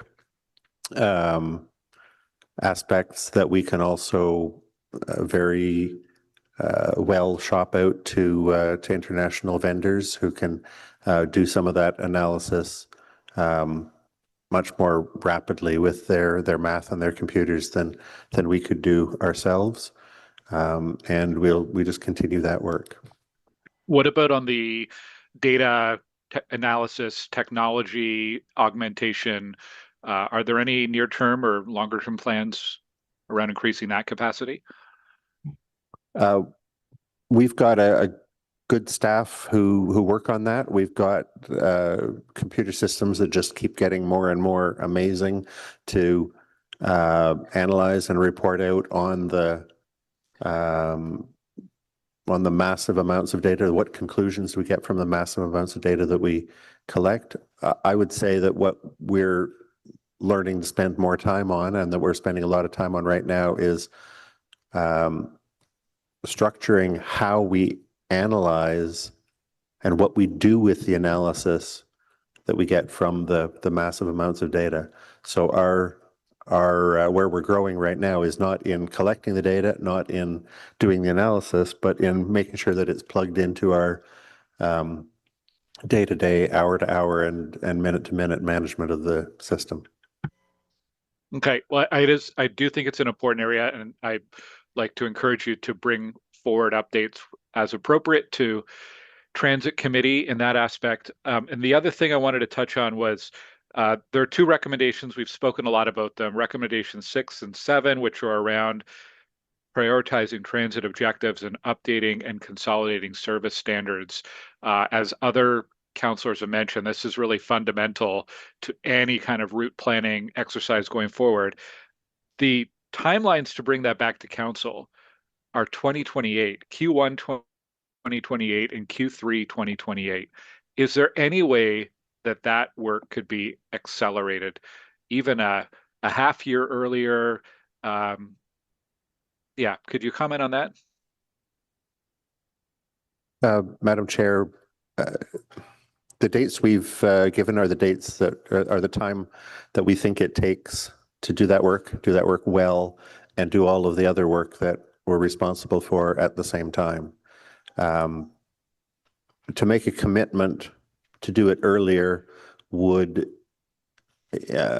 imply that we're going to give that work, some of that work, absolute priority over some of the operational matters that are going to come up, responding to changes in travel pattern, responding to changes in ridership level, responding to road conditions, responding to growth of the city, and getting ready for the opening of the rail lines. We have to do our strategic work meshed in with all of that work. Yeah, okay, I appreciate that. There are a lot of organizational priorities. So maybe if you could comment on this. I suspect that the major transformational projects around light rail, around electrification, around the pandemic and the return to work, like that's been one major challenge after another for OC Transpo. Has that taken the focus away from the bus system? Like, I'd like you to comment on how much that has affected the organizational capacity to stay on top of buses when your attention has been on other important issues. Through the chair, I think to answer that, it's not an easy answer. Again, I'm going to say, in the last 5 years, traffic patterns have changed significantly. So trying to stay on top of how you would schedule A to Z, it's a lot more difficult than people would believe. So I give the staff a lot of credit for what they have done. Yes, I would say there's no doubt that, a lot of focus has been on rail. But having come here and seen the budget approvals for the infrastructure, the charging, the new vehicles, do we wish, in hindsight, could it have been done 2 or 3 years earlier? Most likely. But for today, I'm looking forward saying, over the next 6 months, you're going to see a significant improvement. And then about a year, just over a year from now, you'll have a fleet of 400 new buses out of the 705, and or 704, and then we overhauled some of the other buses. This group has set the stage for real good service in the very near future. Okay, thank you, Chair. Thank you. Councillor Leeper. Thank you very much. So I want to come back to the service standards discussion, as a number of councillors have. And I heard your comment, Mr. Leary, one that I agree with entirely, that OC Transpo's focus is going to be on delivering the service that we advertise. The bus is supposed to come at 12:20. The bus will be there at 12:20 or 12:21, somewhere around there.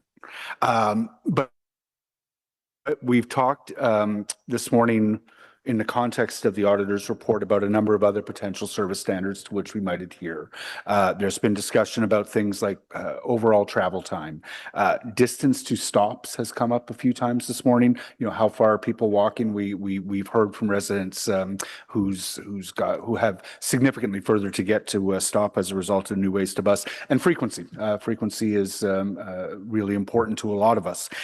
To what extent will your new service standards that you're hoping to start reporting on and that you're going to be in front of us with in 2027 include those kinds of service standards as well? Because I hear the very laser focused, probably appropriately so, reliability discussion, but I am looking for OC Transpo to be very cognizant of all these other things that we need to provide as well. Through the chair, I think what you're going to hear a lot from me talking about over the course of the next month, few months, is going to be matching capacity to demand. As we get reliability together, we have to get a better understanding of where the demand is, and then the reliability of service, so we can see where we need to put additional vehicles. For me, that's critical. And then what we also do in working with Pat and his team is do some comparisons of other transit systems of what their policies and procedures are when it comes to setting up, walking distances, for instance. I believe we're in the 400 range. Where I came from in Toronto was the 400 walking range. We're going to take a look at all that. The frequencies, I'm more of a person that believes matching capacity to demand than guaranteeing frequencies in all areas. Because if there's nobody there, I don't like to provide that service. And those are the discussions we'll continue to have with committee going forward. And I don't want to overcommit what we can do, but I want to make sure that everybody has a good understanding of the items that we're looking at. So it sounds like it's going to be some time before OC Transpo is able to focus on. I hear the 400 meter number with respect to walking distance to a stop, and new ways to bus significantly increased walking distances well above that. And unfortunately, no one at OC Transpo is able to tell me what is the new average distance to a stop as a result of losing routes, for example. I would hope that in responding to the Auditor General's recommendation to develop service standards, that we're not going to lose sight of those other priorities. And please engage council as soon as you can in those discussions. I know we're in a crisis right now, and we need to match the service to the number of operators and buses that we have, and that's going to be the focus for a while. But we need to look beyond just stabilizing the system, and the Auditor General's recommendations are going to be critical to improving the service so it becomes a first choice rather than a last. May I also just say, Councillor Kitts, Transit Roulette and Living the Audit are going to be my 2 new favorite hashtags. Thank you for those. Thank you, everyone. Thank you. Councillor Johnson. Thank you, Chair, and thank you to staff for answering everyone's questions today. I'd like to echo some of my council colleagues in suggesting that there is optimism here because we continue to lay bare what we need. And so we can be discouraged, but we're not in the business of being discouraged as city councillors. We're in the business of solving problems as well as staff. So I'm looking forward to working together to get there. I would suggest that, the trains coming online are an opportunity to stick the landing for the bus routes, because obviously things will have to be recalibrated. And from what I remember, New Ways to Bus was positioned to me as a recalibration when the South Line came on. So there was a relationship between that train coming online and resource allocation across the rest of the city. What I would like to know is, the timing of these recommendations. Obviously, there is a lot of good stuff in here for how we govern bus decision making around the online of the east and west lines. Can you give me some assurances or details about, sort of, as you suggested, the timeline for seeing some of these improvements come on? I would hate for those moments to be missed. Can you comment on that?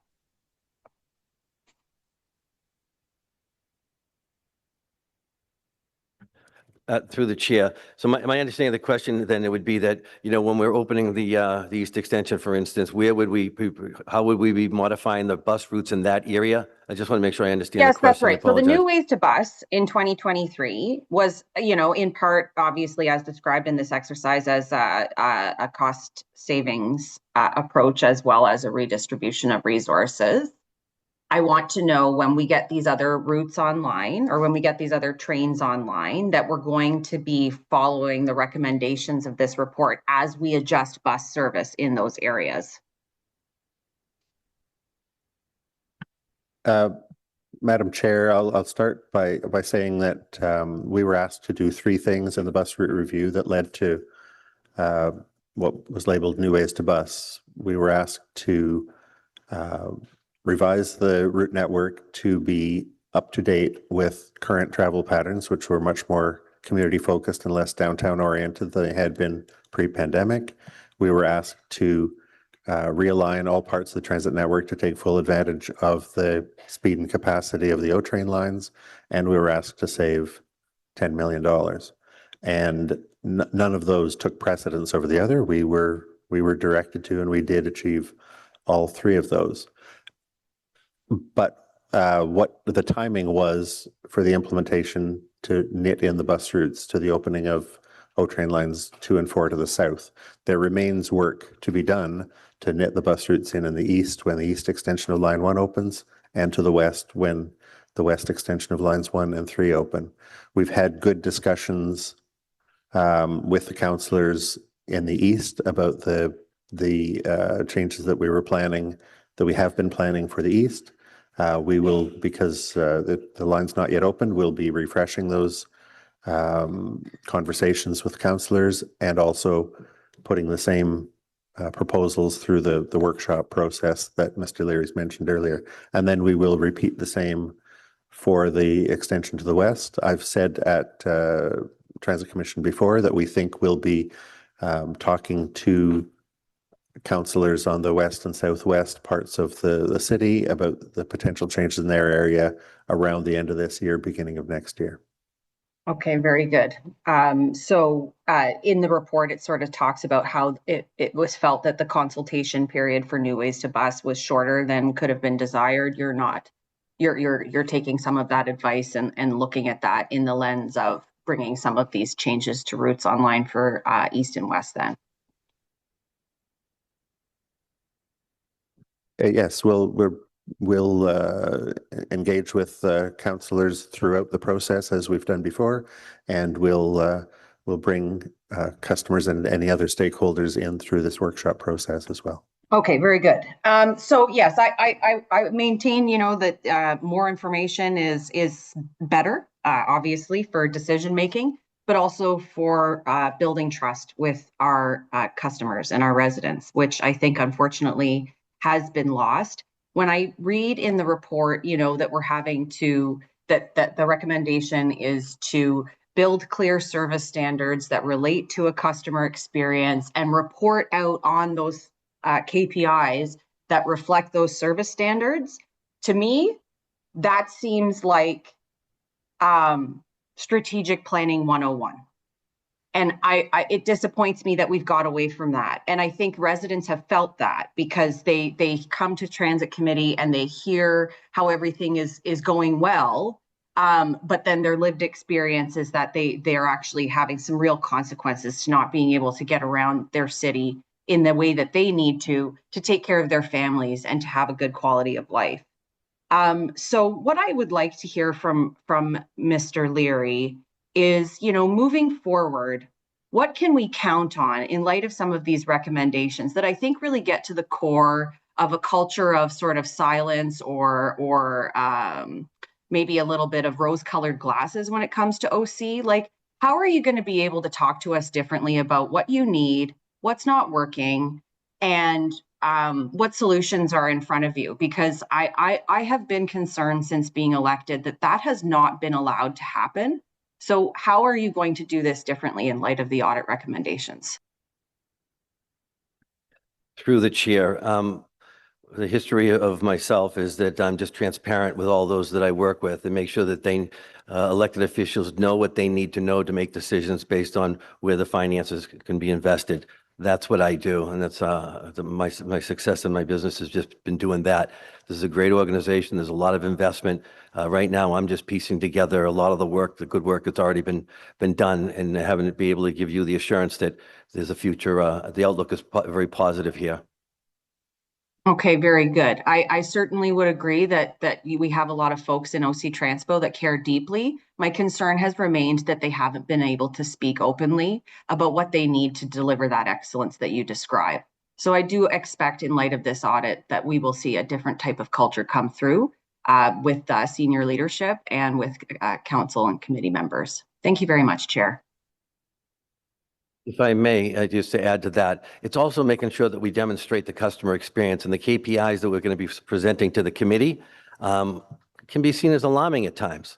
And that's what council and the committee need to see, to ask the proper questions to assure that proper funding is placed where it's necessary. And that's the transparency that I will be bringing to this organization. It more supports what many of the management know, but sometimes you have to be able to, I'm going to say, sell it and ensure council elected officials that, what they need to invest in.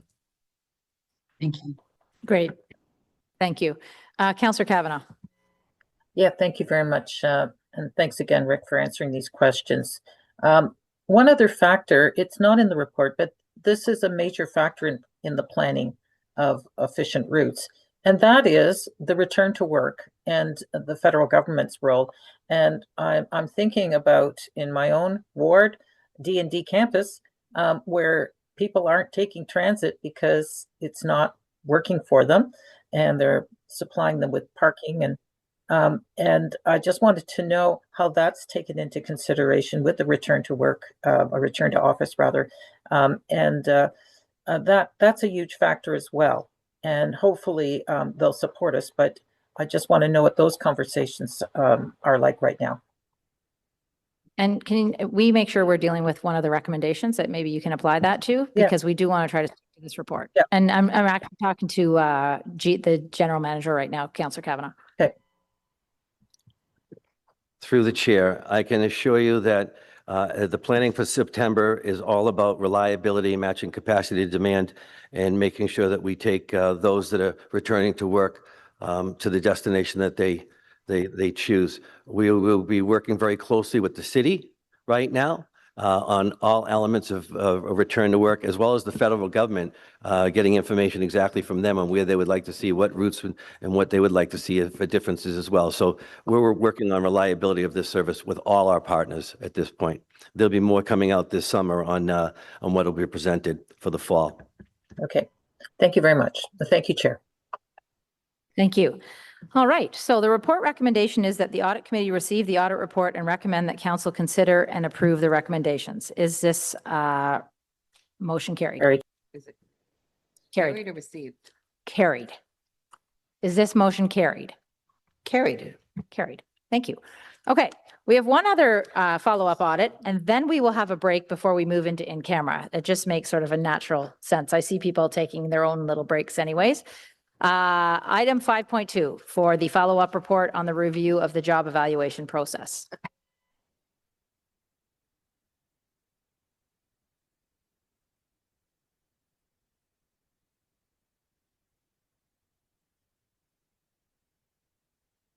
Okay.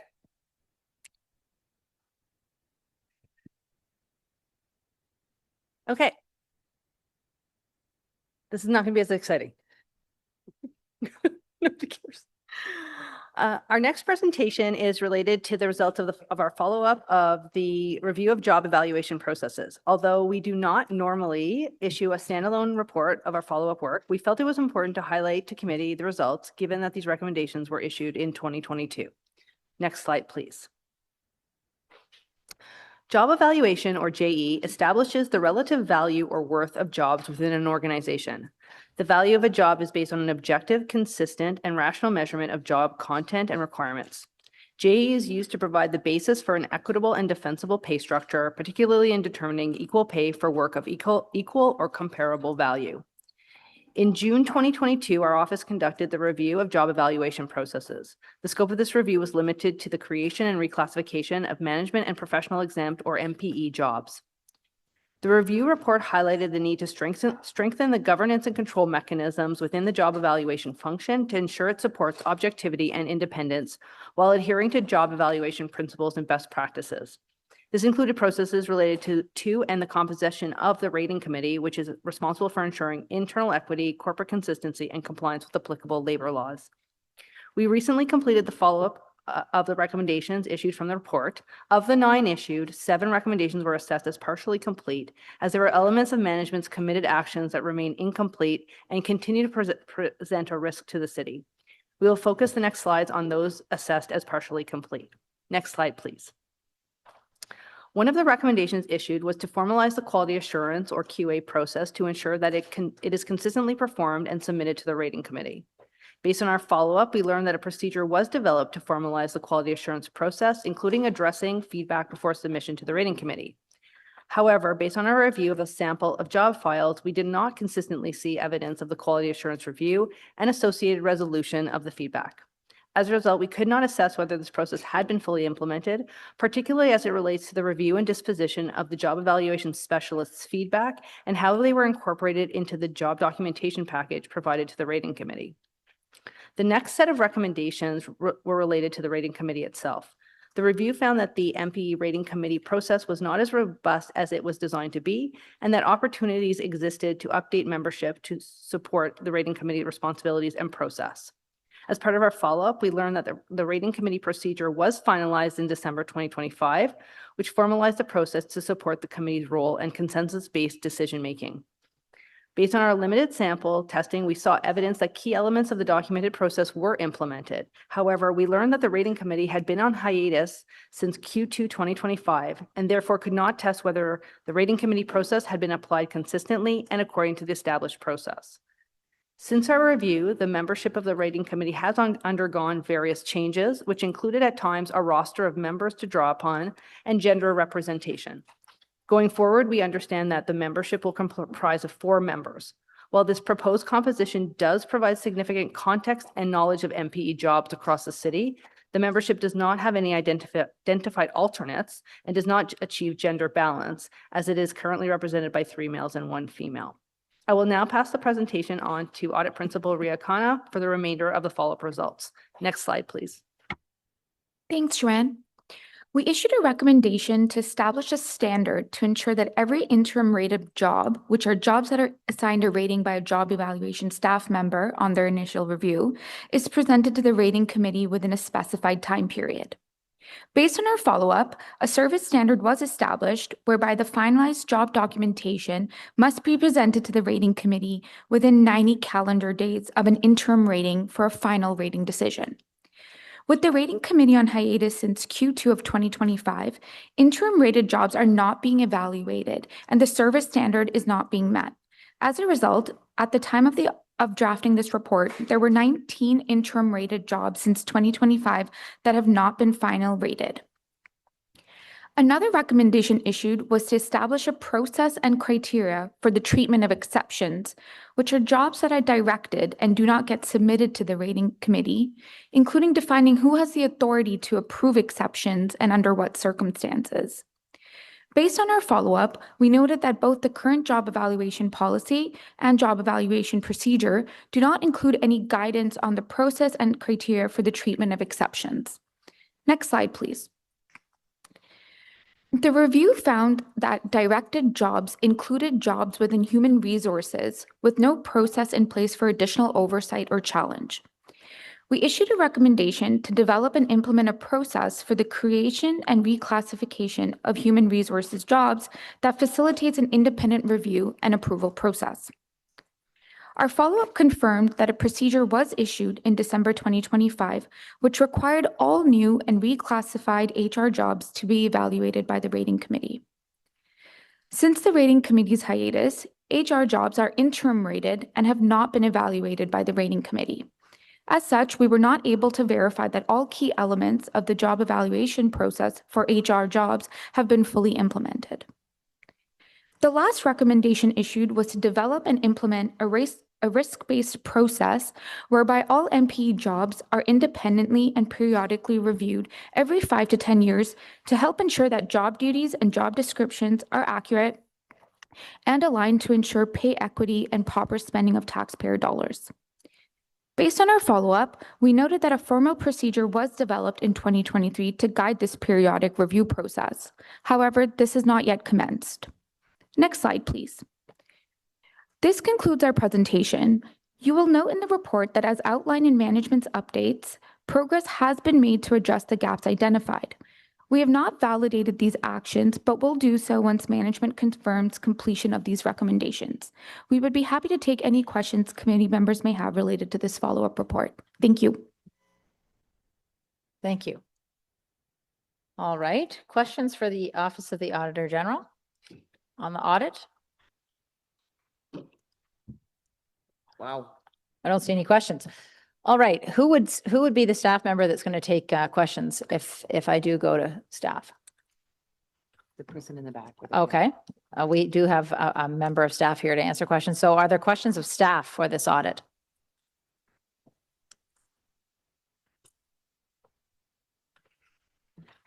Okay.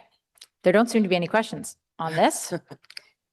The motion itself is that the audit committee recommend that council receive this report. Is this motion carried? Received or carried? Carried. Carried. Carried. Thank you. All right. So I'm going to look to Vice Chair Hubley to read out the motion so that we can move into in camera. Thank you, Madam Chair. Be it resolved that in accordance with the procedure bylaw, the audit committee resolve in camera pursuant to subsection 13(1)(a), the security of the property of the city based upon the rationale set out in the respective legal implication sections of the report titled Office of the Auditor General Audit of Cybersecurity Critical Infrastructure, and that the Office of the Auditor General follow-up report number 2, audit of cybersecurity. These reports will not be reported out on. Thank you, Madam Chair.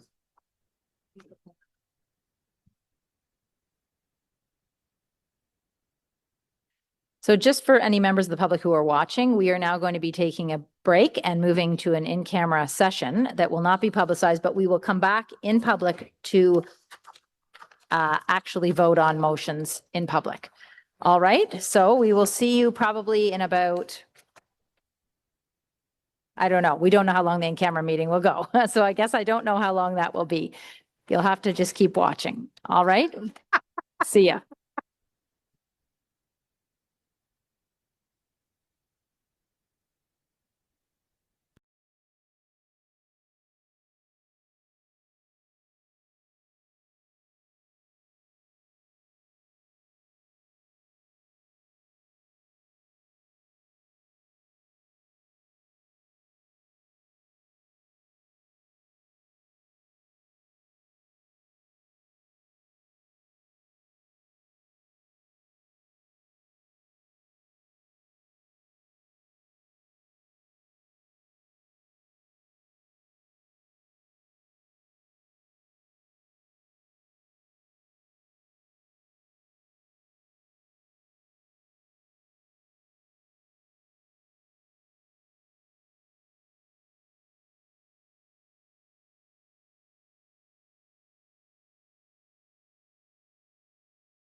Audio test.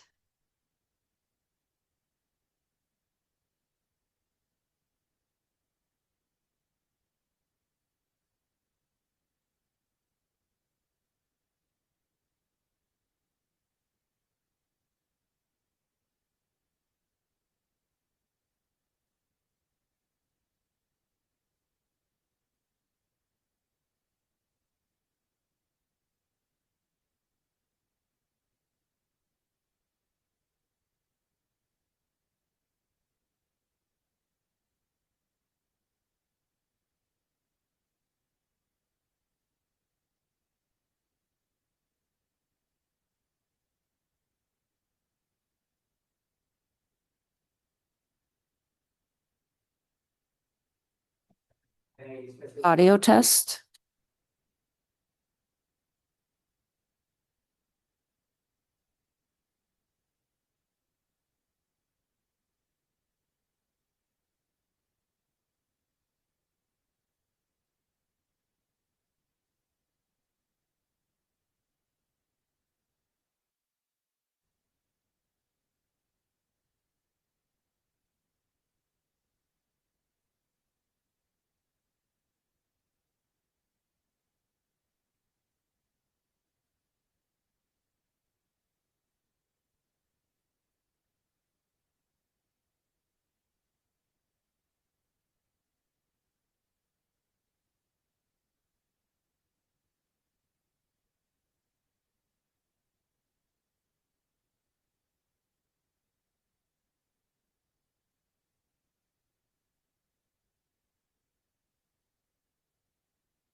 Check 1, 2, check 1, 2.